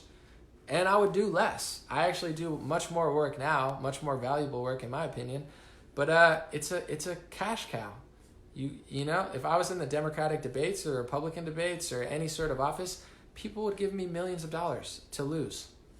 It's just being honest. I'm like, if I cared about money that much, I would just run and just suck so much money up. But I'm doing good enough. It's just a little weird. I'm like, if I ran, nothing would change. I would do less videos. I would do less good work. And people would just be like, here, take my money. Beat Donald Trump. Beat George Soros. Take my money. I'm like, I'll try. I'll do my best. You know, that's how it goes. You'd fall into the millions if you ran? Oh yeah, I would make millions of dollars. I'll try to make it another way. I do not want to run, but people would give me so much. It would be a good way to get the message out there, but I do not want to be around these people. No. I like media and music and relaxing on the beach. You are in the eye-opening business? Yeah, I'm good. I'm just saying, that's true. You know, it's like, people are like, I'm doing all this stuff, and if I'm like, I'm running for mayor, people, take my money. John Mayer, what's up? Oh, that's a cool, John Mayer or John Mayer said, big fan of your music. No, I'm just kidding. How many times have you heard that? It's probably so annoying. How do you think Trump should respond to the slaughter of Christians in Nigeria by Muslim groups like Boko Haram and other places in Africa and the Middle East? I think they should bring attention to it, first of all, rather than like intervene. I think they should kind of shine a spotlight on it, you know, and kind of show people what's happening. Because, there's a huge Christian crisis in Nigeria and other places, I'm sure. But, I think that would be the best thing, is just kind of put a huge spotlight on it. But, you know, it's tricky as far as what would help and how to solve that. But I like to think that letting people know that would be the first step, and then go from there.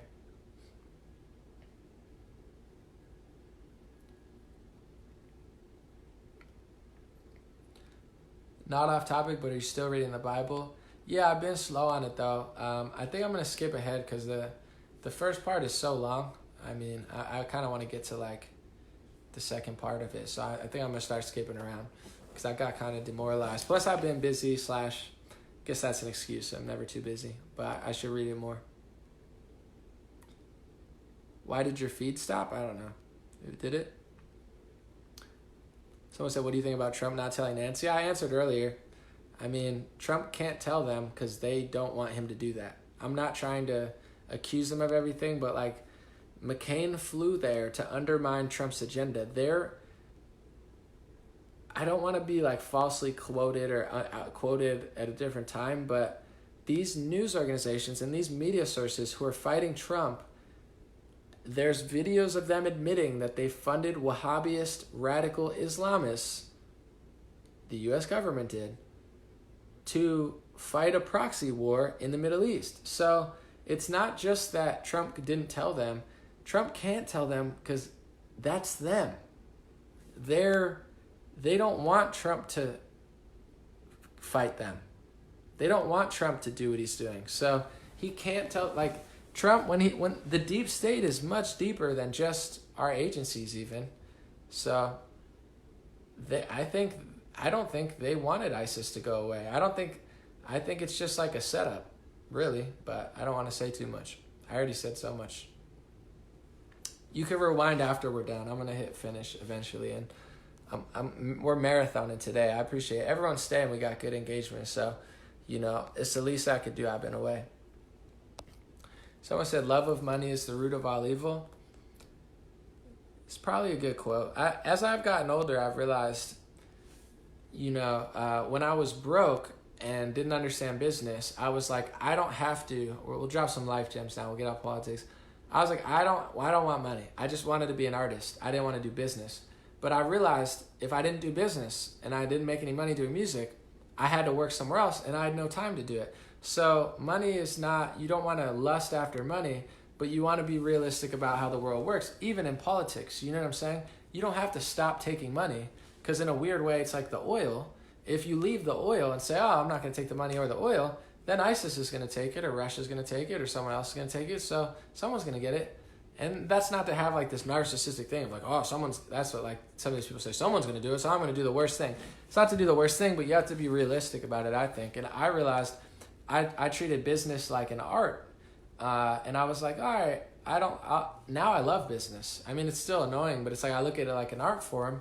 And I learned how to make money so I could do what I love to do. So it's like it's a balance of, I do think money helps you, opens a lot of doors, but life is really about moments and, you know what I'm saying, living in the moment. If you're always chasing money, you're not living in the present moment. If you're constantly lusting after it, you know, over like morals and family and friends and life, then it's not healthy. But I think it's good to have. You know, as far as like a certain amount to open up doors and to break you away from having to do other things. Money equals time in many ways. I have, you know, saved up, although I have to pay taxes, it's like I've saved up money where not only I can do what I love constantly and work on what I do. If I didn't, I'd have to work another job and I wouldn't be able to make videos. But also I have the ability to, if I needed to, take a break or move somewhere. And you know, that's like freedom in some ways, where if you don't go to work for a week and you can't pay rent and you're stuck there, you know, money can equal freedom in some ways. So I think it's a balance of, you know, lusting after it may be the root of all evil, but, you know, not neglecting that completely might not help. Someone said being smart with money isn't loving money, doing bad things to get money. Well, yeah, that's why even rap culture, what Kanye is saying is like, it's good to be successful, but if you listen to rap lyrics, not all, there's a lot of great rappers, absolutely, but like mainstream rap culture is like, now, is like take pills, or it used to be sell drugs, now it's take drugs, as we're having a drug crisis in the country. Ooh, notice that. Take drugs, you know what I'm saying, beaches, you know what I'm saying, I'm trying not to curse on this one, but, you know, have sex with as many women as you possibly can, you know, just party all the time, drink a lot, like kill people, like murder people for fun. Like it used to be like defend yourself. You used to have like Lil Wayne and stuff be like, yeah, I'm gonna defend myself. And now you have people just like, yeah, just kill people for $1,000. Like the lyrics are so dumbed down. You have this culture and people then listen to it. You know what I'm saying? Not all people do. If you live in suburban America, a lot of suburbanites, they know it's dumb, so they don't listen to it. So all the girls that go to rap concerts, they know not to do that. Some do, some don't, because they're like, that's not really my life. I'm just listening to it. But you go to the hood, people do that stuff. I mean, you know, I used to go to Brooklyn a lot when I lived on the East Coast, and I was friends with a lot of the kids who lived in the Marcy projects, and some of them were crushing it, you know what I'm saying?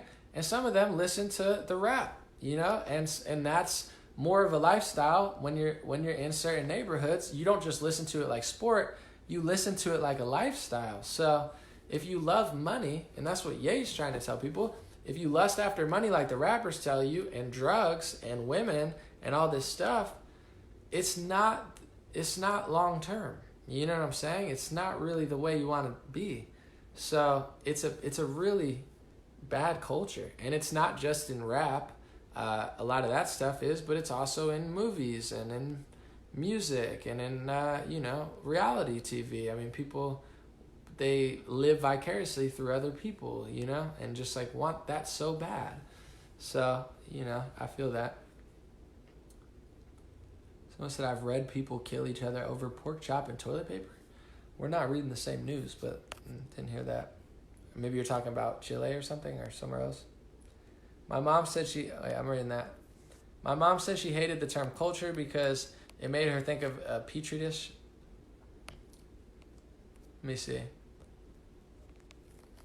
I'm glad Kanye West take away Taylor Swift's mic. Hold on. I watched Kanye's interview. What are your thoughts on Kanye West and Justin Bieber's more public expression of faith? I love it. I actually wanted to address this too while I'm here for the people listening, because I see a lot of people railing against Kanye, a lot of like the really deep down the rabbit hole people saying Kanye is a fake Christian, he's trying to subvert people into like Satanism. I think it's good. Kanye is definitely more open. Like Justin Bieber is still so liberally, but it's still good. I think that he's getting into, faith and stuff. But Kanye is, I think he's crushing it. And I think they're reaching a lot of people, especially Kanye. It's enormous. He's putting Jesus as king. And like, not only that, Kanye is putting Jesus as king, God, Trump, in a way of like fighting rap culture with freedom, standing up for middle America, standing up for the Bible Belt. He's like, it's the Bible Belt. He's like, that's where people can freely support Christianity. Kanye gets it. He gets it. He understands Christianity's under attack. He understands what's going on a global scale. So he loves the Bible Belt. They hate the Bible Belt. It's amazing what Kanye's doing. And here's an example I want to tell people, because I see conspiracy theorists, and I don't mean to like smear them, but there's a difference between being woke, because there is stuff going on. This is important, because people really will call me fake and stuff. Sometimes you do too much. And when you get into conspiracies, you want to know when you don't know everything, and you want to be honest about that. You don't want to be the person who just starts saying, start attacking people. Like I saw Larry Johnson, a football player who's like really woke now. He's crushing it, but he's attacking Kanye as a fake Christian. And here's a perfect example. He said Kanye's promoting Freemasonry because there's a 33 in his album cover. So it said 1331, had some numbers. And he said, look, Kanye's promoting Freemasonry. He's got the 33, which is a Freemason symbol, which is very true. It is a thing. And I'm not covering up for them at all. It really is a thing. But here's another thing. 33 is also the age that Jesus Christ died. So if somebody uses 33, it doesn't mean they're supporting Freemasonry. They could be highlighting the fact that, Jesus died at 33. They could just have that number. It could mean something totally different. So that's where people kind of lose me. I'll give you another example, because I have a shirt that says Fighting Panda. It's a panda brand. I got it from a company that sent it to me. And when I was wearing it a year ago or 2 years ago, all those people down the rabbit hole said, that's dope. That means Seth Rich. Because Seth Rich, if you guys remember, his screen name was Panda. So when I wore the Panda shirt, people thought I was paying homage to Seth Rich, and the conspiracy theorists loved me. But then like a month or two later, they started saying, Anomaly, that's a pedophile symbol. Anomaly, are you, what is that? Why do you have the panda there? I just bought a panda from IKEA because I thought it was cute, and it was $3. I was like, I'm going to just put a panda in my house. And I have the panda clothes because they sent it to me. It's dope. So I'm like, the same people will say that it means pedophilia, but it also means Seth Rich. But Seth Rich has nothing to do with it. You get what I'm saying? So it's the same with like pizza. Pizza, according to the FBI, and from what I've heard and others, the pizza is used as a symbol for pedophilia. There are correlations between pizza and pedophilia. The media tried to smear it and say that there's no correlation whatsoever and call everyone a conspiracy theorist, and I'm not promoting all that stuff. I'm not saying that specific instance. You can go do your own research and come to your own conclusions. But then the point I'm getting to is that really, according to the FBI and others, is a symbol that they have used in the past and probably still do. However, the difference between me and these people are, I don't think everybody who talks about pizza is talking about pedophilia. Pizza's also a food. You get what I'm saying? Pizza's also very popular in America. So if somebody is pizza for Halloween, it doesn't necessarily mean they're a pedophile. You could do more research and come to the conclusion that you think that they are, and I'm not stopping you, and I'm not saying it's not a symbol. The FBI has proved that, I believe. It's common knowledge. However, every single person that is involved with a pizzeria and a piece of pizza is not necessarily a pedophile. And that's where people lose me. The reason I'm talking about it with Kanye West, they're calling him all sorts of satanic names and saying he's a Freemason now. And it's like, guys, 33, you're giving it too much power. It's the year that Jesus Christ died. There are Freemasons who use 33, but it's like, he was in the Oculus. Well, maybe he's breaking the spell. Maybe he's coming out of it. Kanye's work, what he's doing for the culture, what he's doing for Jesus Christ, what he's doing for God, it speaks to himself. Someone said, what about pizza and pedophile? Look it up. It's not a theory, but I believe that they've used that. It's a symbol. And that's not a theory from Pizzagate where people say, oh my God, you're talking about that. No, there's actual symbols that people have used as code names and words. And I believe, why I'm saying it, is that this is proven even confirmed by the FBI, that that's a symbol and a code that they've used. So that's what I'm saying. But not everyone who uses that is doing it. So you want to pinpoint it. So I like what Kanye is doing, and I just don't like seeing people smear Kanye, like these deep down the rabbit hole people saying he's fake, because those are the people that I see that will turn against you eventually. It's like all they need is one thing. Something I heard recently too that I didn't know. I heard that, Tulsi Gabbard did like the Rock Nation thing. I'm like, this is gonna be the thumbnail now. But she did the triangle, thing that Rock Nation does, and that's known as like an Illuminati symbol. I'm not saying it isn't in certain situations, but I found out, and I gotta really fully research that, the reason she did that was for the volcano. Apparently that's the symbol of the volcano in Hawaii. They probably could have picked a better symbol. That's what I heard though. I gotta research it.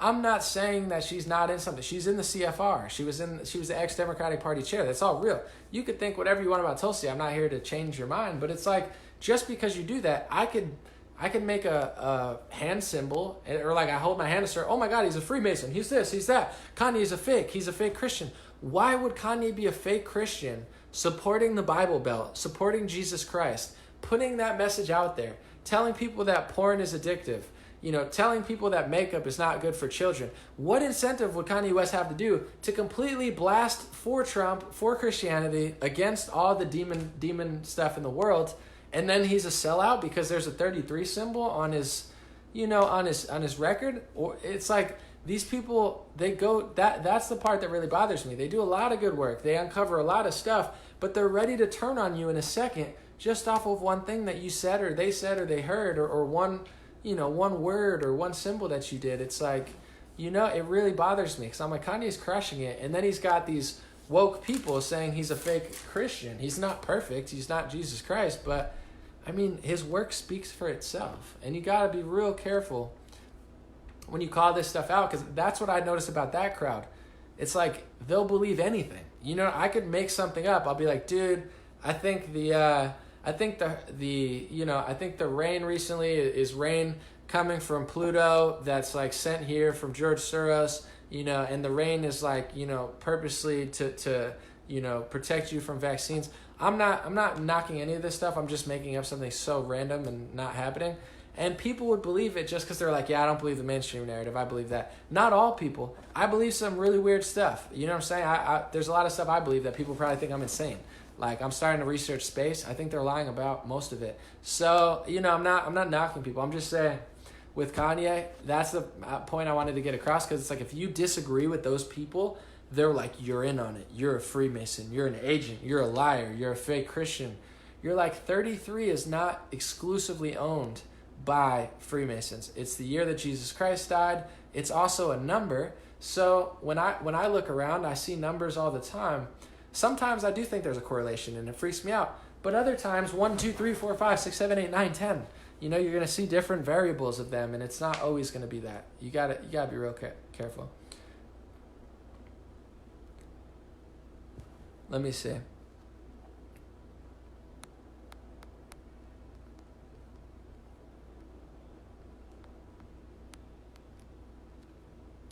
Jesse said, for a whole year I had a nervous reaction to my anxiety, and guess what I did?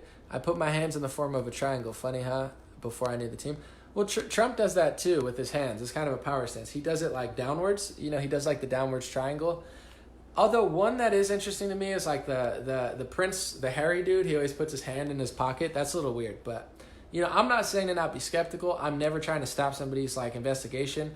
But don't smear, in my opinion, don't smear good people. Don't attack Kanye because there's a 33 somewhere on his Jesus album. It's a little weird to me. Someone said explain space. I mean, like I said, I'll just say this because I don't know everything. I thought before I started researching, I thought space, the word space, meant everything outside of Earth's atmosphere. That's just what I thought. I thought space was outside of Earth. You had Earth's atmosphere, the round ball that they said it was, and then everything outside of that space, the universe, what I'm saying? The moon, Venus, Pluto, space. I did research and I found out that's not what space is. Space is partially, so they say, within Earth's atmosphere. So when they say International Space Station, did you know, maybe you did, maybe you didn't, The International Space Station is within Earth's atmosphere. The International Space Station is in space, but it's also within Earth's atmosphere. It's not a conspiracy theory. It's on NASA's website. It's 230 miles in the air approximately, and it's within Earth's atmosphere. The Hubble telescope, it's higher. That's within Earth's atmosphere. And then I found out they say that the moon is within Earth's atmosphere on space.com now. European scientists figured this out with decades-old material. So now they're saying that the Earth's atmosphere extends, what is it, like 20,000 miles or 200,000 miles? I don't know how far the moon is. I got to relook at it. Possibly past the moon. So when Neil deGrasse Tyson says they figured out the whole universe, one, the dude's a liar, but also they don't even know how far our atmosphere goes. And I thought that space was only outside of Earth's atmosphere. And then I found out that they consider space is within Earth's atmosphere, and they don't even know how far the atmosphere is. Isn't that interesting? So, when you start adding up all this space stuff, I think it's absolutely very suspicious that we haven't gone on the type of mission we did in 1969. Since 1969, they say that the technology is not the same because they built it then and they can't reproduce it. That's the excuse that one of the oldest NASA engineers said. So, fast forward to 2019, Ivanka Trump was just bragging that the United States now owns the most powerful, was it 215,000 miles is the moon? Okay, I'll take your word for it, but I gotta look it up.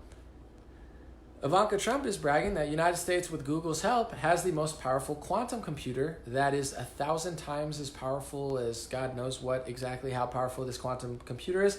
We have quantum computers. We didn't even have cell phones in that time. So do you really think that they can't reproduce, the type of, technology it took to go to the moon?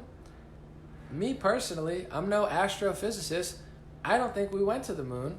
I don't think you can go to the moon. I don't think the moon's what they say it is.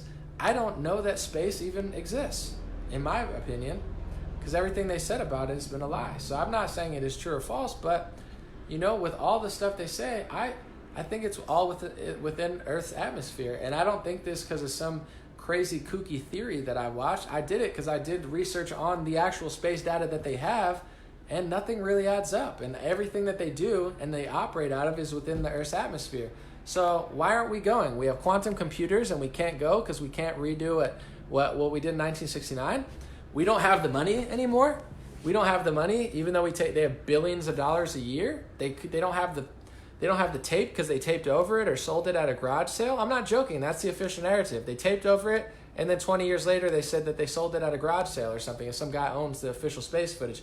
They gave a fake moon rock to Denmark or Norway, one of those two countries. They said, here's a moon rock. They did a test on it, and it was petrified wood. So to me, it's more of a conspiracy theory that any of this stuff happened. If you told me you went to the mall, you gave me a fake present that wasn't from the malls. It was a rock. And then everything about it you lied about. You said you can't drive back because you don't have the technology your car. I would think you're the biggest liar on the planet. If you lied as much as they've lied over space, I wouldn't believe a word you said. So I think it's hilarious that people, they rag on the media and how bad the media is, but then they rag on people who talk about vaccines or the space like it's the craziest thing. They're like, it's flat earthers and these crazy kooky space guys. We totally went to the moon. Like, listen to Buzz Aldrin. The guy never would lie. It's like, dude, if you listen to Buzz Aldrin and trust him, I have a Brooklyn Bridge to sell you or something like that. There is a Brooklyn Bridge. I don't know. You get what I'm talking about. I don't trust a word they're saying. And it's not because I'm crazy. It's because they haven't told the truth about almost anything. It's like, what are they telling the truth about? So I know that people are saying, well, space is part in the Earth's. Most people don't know that. If you take a poll, most people think space means outside of Earth's atmosphere. That doesn't mean it's okay, but most people think International Space Station, they think it's outside their atmosphere. It's all within their atmosphere. That's not a theory, that's a fact. So what better way to get people to waste their time and money and energy and, don't believe in God, believe in the universe, and there's aliens out there, keep looking up and, keep going. You'll get there one day. And I want to read a Nikola Tesla quote real quick for you guys because I really, really like it. And I think it explains not just this, but it explains why scientists nowadays are not Nikola Tesla. Let's put it that way. Nikola Tesla equation quote. Listen to this. This is a very profound quote. He said, today's scientists have substituted mathematics for experiments, and they wander through equation after equation and eventually build a structure which has no relation to reality. Because a lot of people say, well, there's so many scientists and, the science is settled on climate change. I'm going to read it again. Today's scientists, they're not doing experiments. Like Kanye West was on Big Boy, and he's like, MIT could save Africa. He's like, what are you guys doing? You could fix the whole continent of Africa. You have so many smart people at MIT, and they put you in a box. They give you all the same equations. You're not doing creative experiments very often. You're doing enough work so you can go work for Exxon, because that's where all the scientific money is. It's with the government or with one of these oil companies. So you're no Nikola Tesla. They're training you enough so you can go work for an oil company and just do oil equations. But I'll read it again. Today, scientists have substituted mathematics for experiments, and they wander through equation of equation and eventually build a structure which has no relation to reality. So it's like they're definitely doing space science and equations, and they're very real, traveling and distance and flight, but it's like you might be building an equation that has no relation to anything, So it's like E equals MC squared. Like, oh my God, it's so profound. What does it mean though? You add it up and you try to disprove it, or Einstein's these genius things he came up with, they are genius, but you might find out in 100 years that they lead to nothing. You solve this equation, and when you get done with it, you realize that it really doesn't mean anything. You get what I'm saying? So that's a lot of science nowadays, and even with space, dude. And I'm not even going deep down the rabbit hole, but their science, real science, and what they tell me, it's not even that I go find it on YouTube. Nothing about it makes any sense.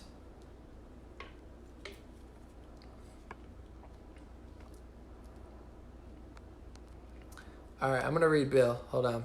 Growing up as the child of one of the NASA engineers and then in adulthood becoming one myself, I have to say I'm disappointed in your assessment of what has been my life. Well, I'm sorry, Bill.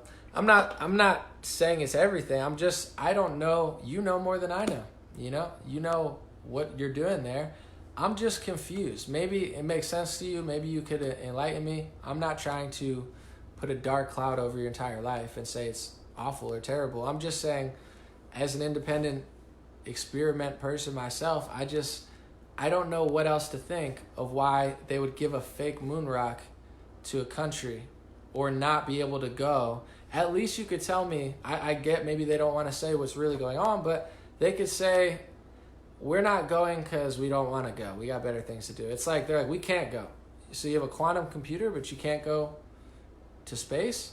Or, it's like $30 billion of taxpayer funds and you sold the tape to a garage sale, or you taped over it. Like, I just can't believe that. And then I find out that all these things are within Earth's atmosphere. They're flying things. They're doing things. I'm sure, Elon Musk has rockets that go up and down. They land after they go up. I just don't. I've seen so much stuff. I'm willing to discuss it. Someone said Tesla created anti-gravity flight. Tesla did a lot, but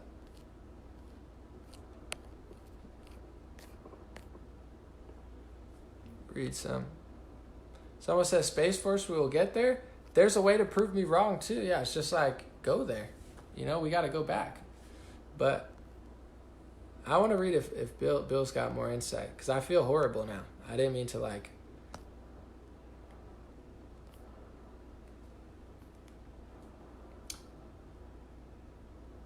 Someone said, why doesn't Tesla get more credit for things? I don't know.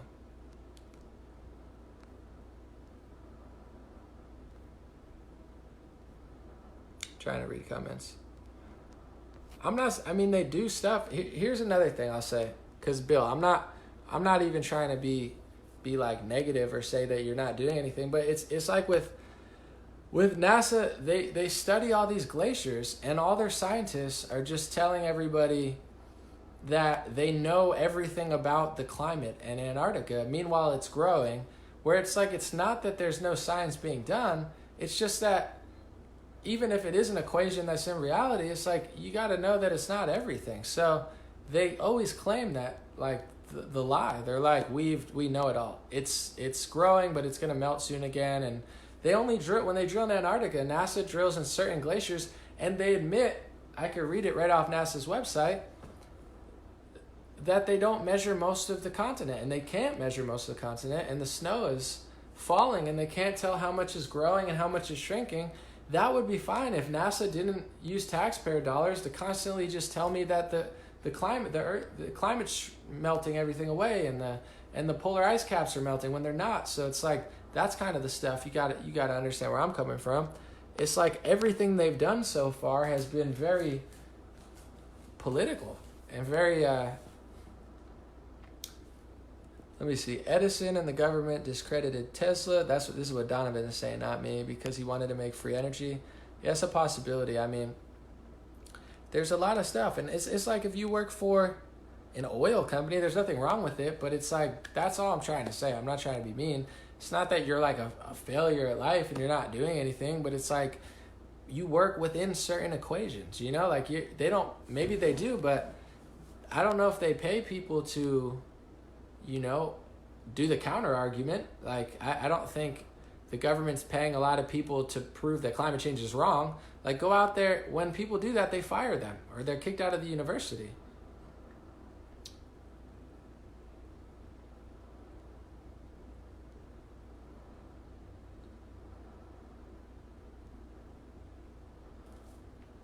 Someone said, do you think Trump is misinformed or straight out lying when he talks about going to Mars?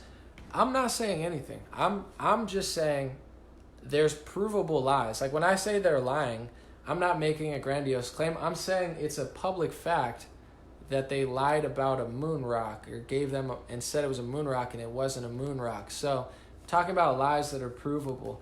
I don't know. I'm not claiming to know what space is or isn't, or what the Earth is or isn't. I've never once claimed that.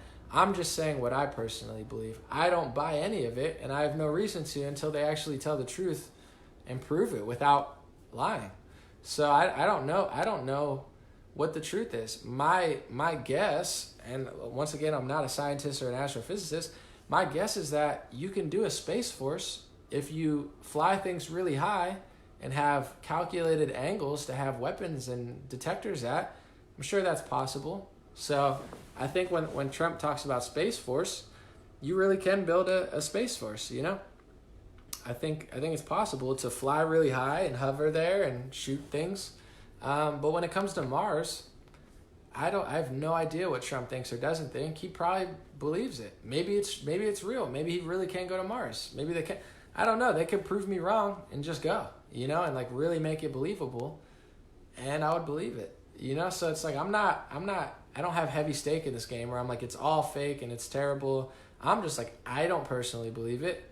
And yeah, the moon rock they gave, to clarify, they gave a moon rock to a country and then they did a test on it and found out it was petrified wood. So I don't know. I want to see. Someone said NASA put out a thing about the hole in the ozone layer over the North Pole, which states that the hole is growing smaller, not bigger, but the atmosphere is further. How can you measure the whole hole? The ozone layer thing was never real either. This is the type of stuff I'm saying. They fear-mongered in Time Magazine and in all these organizations about the ozone layer. It's smaller now than it's ever been. I mean, yeah, you could say we did things differently, but they're not saying that. When I say it, they say anomaly. It got smaller because we stopped using these chemicals in the air or something. That's not what NASA's saying. So are you a conspiracy theorist? They're not saying the hole's smaller because we stopped using all these things that were polluting it. They're saying it got smaller because there's global warming now and the warming is closing it. So people, they're lied to so much, or they believe so much science doesn't settle. It changes all the time. And they're not saying it's because we closed it. They're saying it's because of the warm. There's no hole. There's no ozone hole. There's no crisis. There's no melting of Antarctica. It's growing. There's no melting of the world's fastest melting glacier in Greenland. It's growing. And that's not my opinion that it's growing. NASA admitted that it's been growing for 3 years. It's right on their website. Jacob Shavin Glacier, fastest melting glacier, has been growing for 3 years. They have no idea how the climate cycle works. They have a slight idea. And that's what I'm saying, Bill. I'm sure you do amazing work that I could never fathom of doing.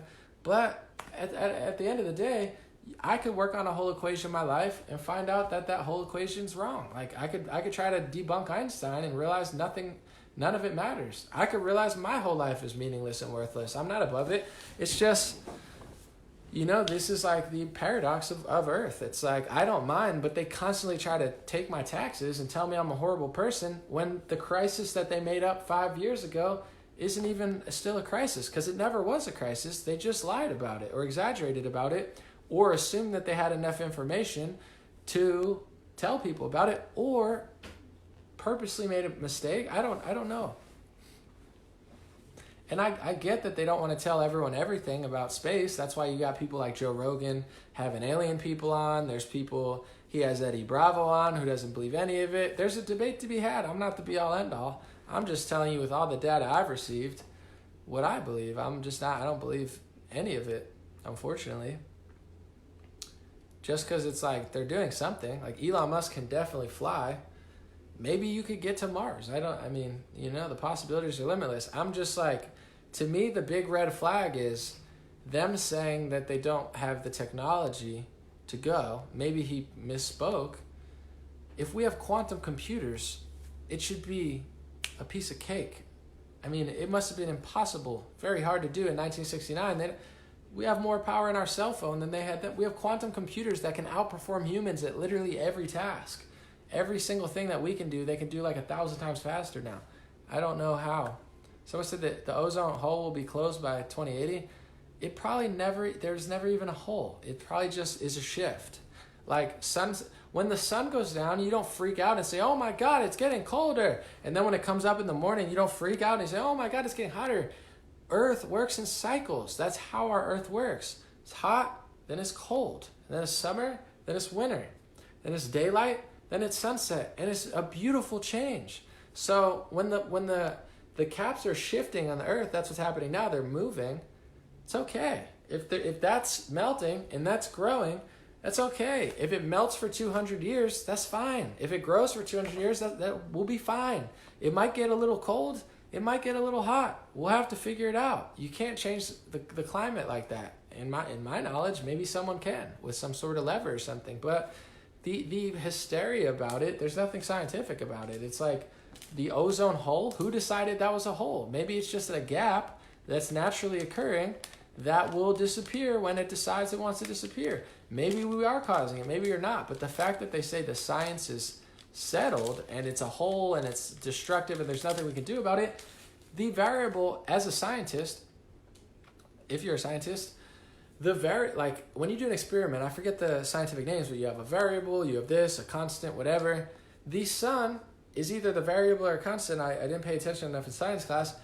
No matter what we do, the sun is the most powerful variable or constant that we can't control, probably variable. So if the sun decided to get 1,000 degrees, it could burn us instantly, and there's nothing we could do about it. As far as I know, we don't control the sun. Maybe we do, but I don't think anyone thinks that, even the top scientists. So no matter what we do, that has to be the conversation by NASA, by Neil deGrasse Tyson, this is what we know, but the sun could have a solar flare. It could shift. It could do this. It could do that. The sun ultimately controls Earth.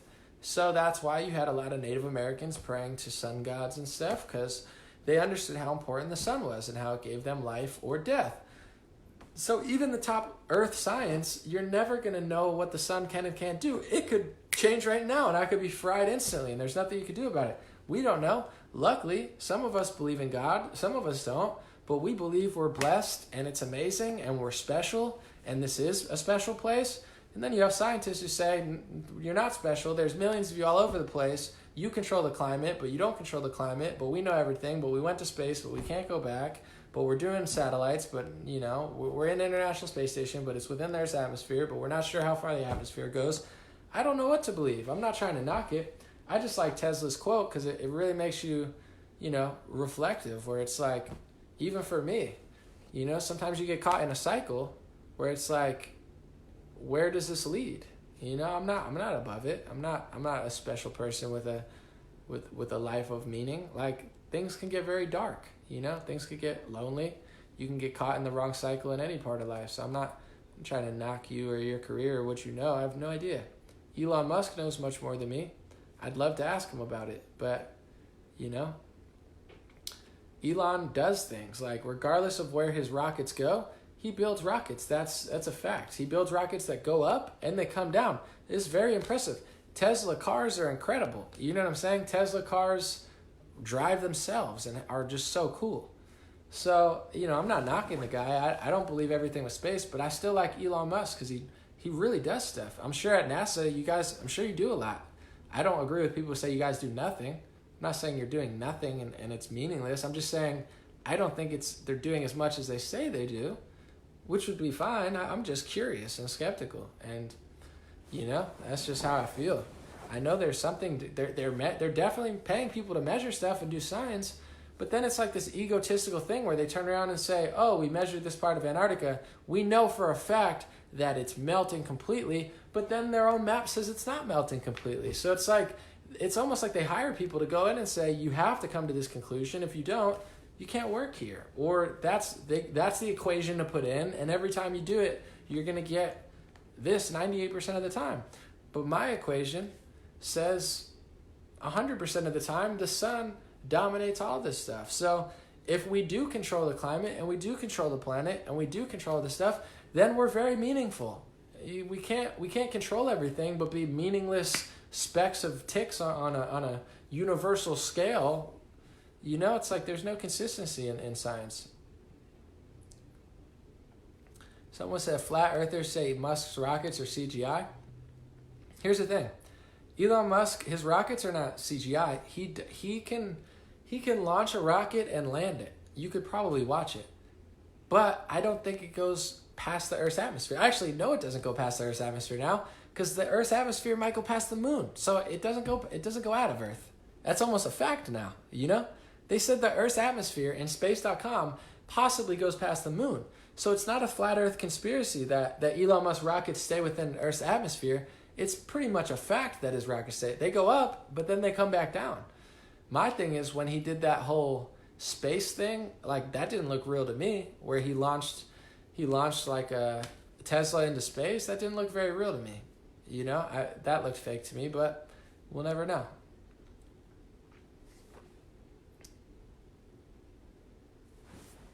Let me see. Jesse said, my dad grew up in that time, Bill. He was a missile tech on nuclear subs. Very interesting stories from him. A lot of respect, Bill. Yeah, there's people who do things that I couldn't do. I'm just skeptical. I'm one person. I don't have that much value or importance in this topic. That's my thoughts. There's definitely things going on. I mean, people are building stuff, weapons, rockets, you know, equations, tests. Like, I'm not one of those people who say they're doing nothing. I'm just like, I don't know what you're doing, or if you're doing it, I don't know if they know as much. And maybe they don't want to tell people. Like, in the military, they're absolutely not telling us everything. That's just, so I'm sure NASA's the same way. They don't want to say everything they're doing, but at a certain point, I think both the military and NASA have to be self-aware and understand that people are going to be very skeptical. Everyone is, and no one knows what's going on. But, you know, it's like people eventually are going to be like, all right, what's going on here? Someone said you talk a lot. I know. It's nuts, Johnny. We're on a, what time is it? We're on a marathon here today.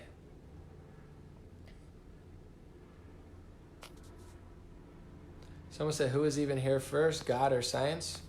I mean, that's like the chicken and the egg question, you know? And the counter argument of that is like, if God came first, where did God come from? You know, that's always been an argument there, but I'm not trying to go back in time. I'm just saying. Someone said, so the Earth's atmosphere, the field that the Earth's gravity affects, I can't tell you where, what. I'm just saying, I find it very interesting as a civilian that they're now saying that the Earth's atmosphere extends past the moon, possibly. This is mainstream space news. European scientists said they studied old footage, and this is now being, you know, considered and semi-believed in the space world, that the Earth's atmosphere goes past the moon. Does that mean that's as far as gravity extends? Does that mean this or that? I don't know at what point you go up that they say that it ends. I have no idea. Never been to the International Space Station, but that's within Earth's atmosphere. The International Space Station is like 230 miles up. I just found it very interesting because my belief, and this is not NASA's fault, this is just my lack of space education, and I think a lot of people's, I think most people think space means outside of Earth's atmosphere. You have the whole atmosphere, and then you have space. And for a while, that's what they said about the moon. They said we had the Earth's atmosphere and then the moon. But now they're saying the moon's still within Earth's atmosphere. We're not sure how far it goes.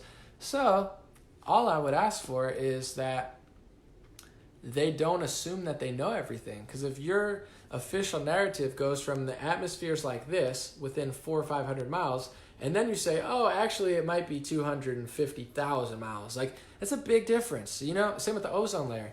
It wasn't a hole, or it wasn't a big hole, because it never probably was a hole. It's probably a cycle that the ozone layer goes through. And I don't know if we're qualified to know for the thousands of years that they say the Earth is around, or millions of years. I don't know if we're qualified to know the cycles and how long it takes for that to happen or doesn't happen. So they manufacture everything like it's this crazy crisis, and their record is not great. And I think that's fine if you just admit it. Like, it's like, we know some stuff about space, but we don't know everything. But they're like, Neil deGrasse Tyson's on Joe Rogan. He says, we know, or we think we know, everything about the universe, you know, due to our models and our data.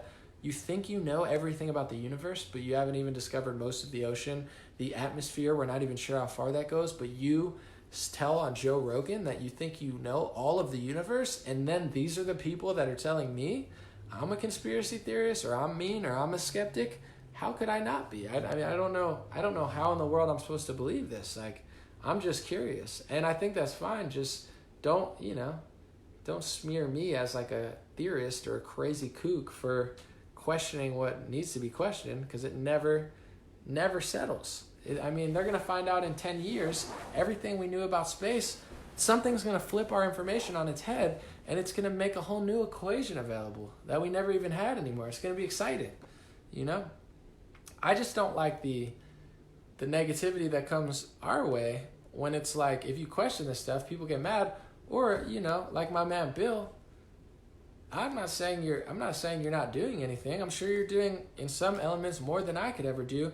I'm just saying sometimes people get ego about it. Like with me, I'm going to get new information, and I might have to turn certain things on a dime. I don't think my way is the highway, but a lot of these people get so smug. Bill, you seem like a great guy, especially if you're here, but some of these people are so smug to me, and they're like, how dare you question that? How dare you not think the science is settled? I'm like, it's not. So, you know, it's like that the blowback from like the Neil deGrasse Tysons, they're so pompous. But it's like everything he thinks he knows is going to be different in 10 years. And that's fine if you just admit it. Someone said maybe the Earth's atmosphere includes sun and or plants. I don't think they know. I don't think they have any idea.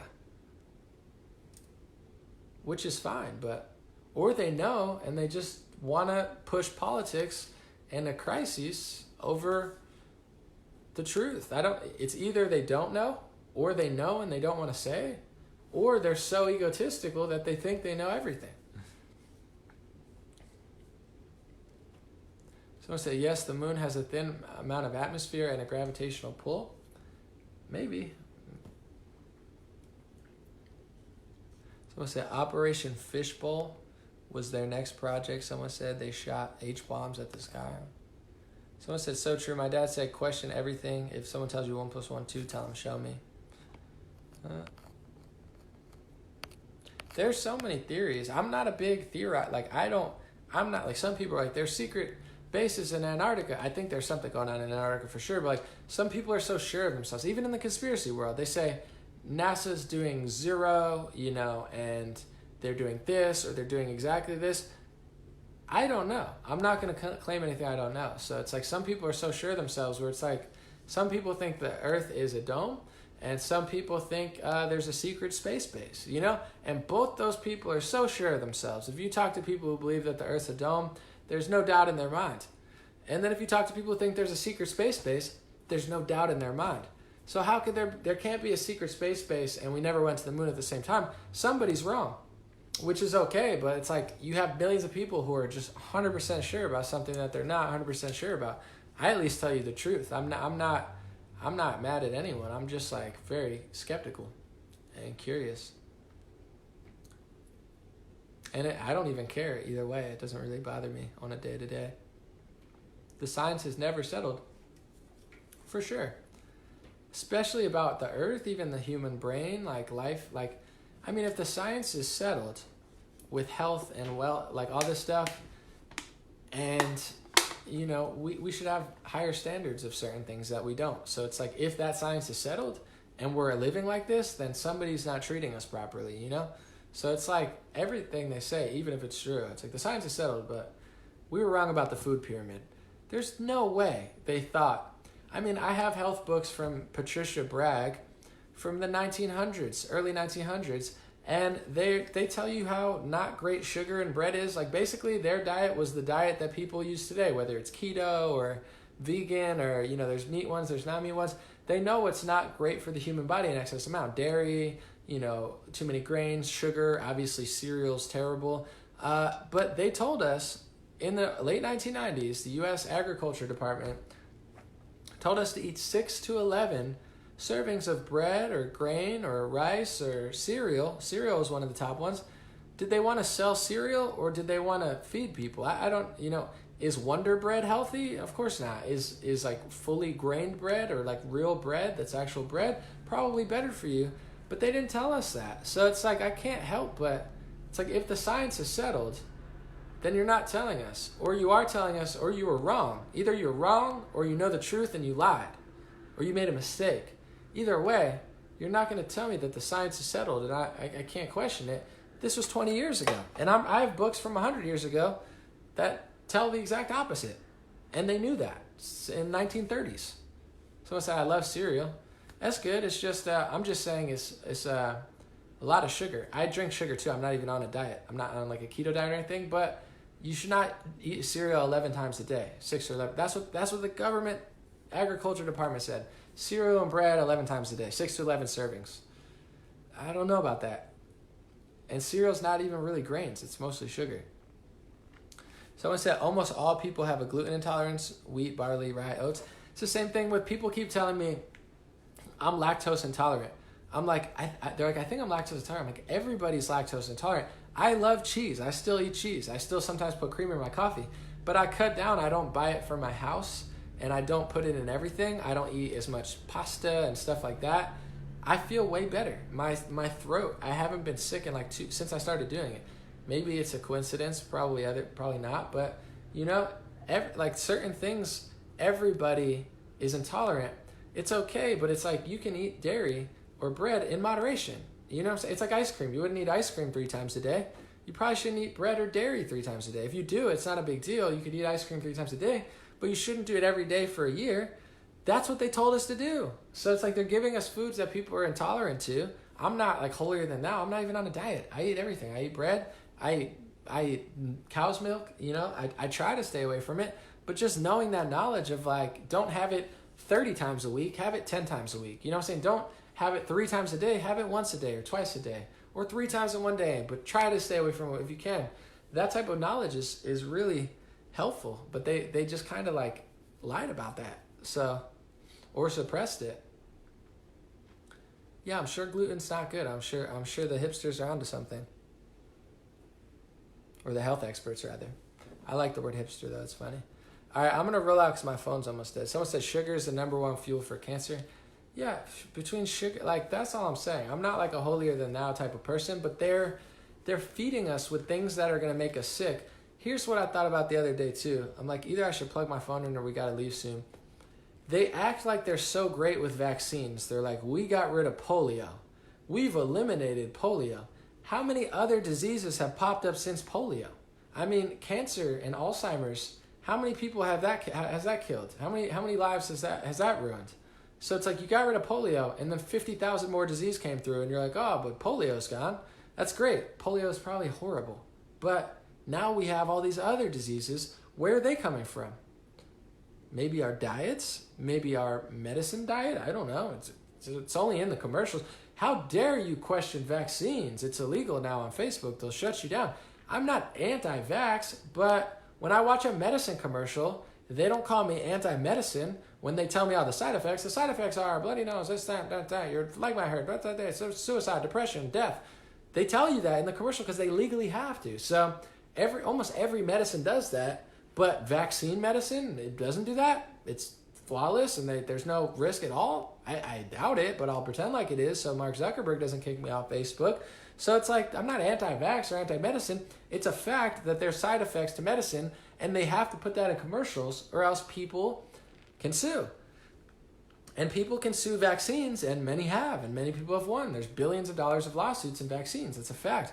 So they've rebranded it. No, this is not medicine, it's vaccine. That's completely unquestionable, even though we've been wrong about medicine in the past, but we got rid of polio. It's so obvious. Like, it's not that everything's bad for you, but it's like they don't care. The science isn't settled. The science of food and medicine's not settled, and if it is, then tell us what it is. But then they don't tell you what it is. They lie about it. You could sue them in 15 years or tomorrow, and then they're like, oh, on to the next one. Every medicine commercial has side effects, and then the next commercial is to sue for the medicine from 10 years ago. Did you take this pill 15 years ago? If so, you're entitled to a lawsuit with the Johnson & Johnson organization law firm. We can sue if you took this medication, it was bad for you, but how dare you question new medication? It's like, I'm not a hater. I'm just saying. I'm not anti-medicine. I'm not anti-food. I'm not anti-cheese or bread. But I'm kind of anti-cheese or bread now. I'm just like, I like you, I eat you, but it's like that crazy friend that's a fun for a night. It's like, not all the time, my man. All right, we got to roll out. We did enough. God bless you guys. God bless your family. God bless America. God bless the world. Thank you so much for staying and chatting with me. This was a very, very long live stream. Very rare, and I appreciate your support. We'll have a bunch of new videos this week. Thank you for being patient. To anybody I saw this last week, I saw a bunch of people. I did 3 shows, one in Norco, California, one in Anaheim, one in Los Angeles. Very, very fun. The biggest show I've ever played was last Sunday. It was very, very fun. And I'm very blessed and very grateful. It's been a beautiful year, and hopefully many more to come. Don't freak out. Don't worry about the media. What the 67% of people say to freak out. 100% of people here have a good day. All right, we're out. See you guys.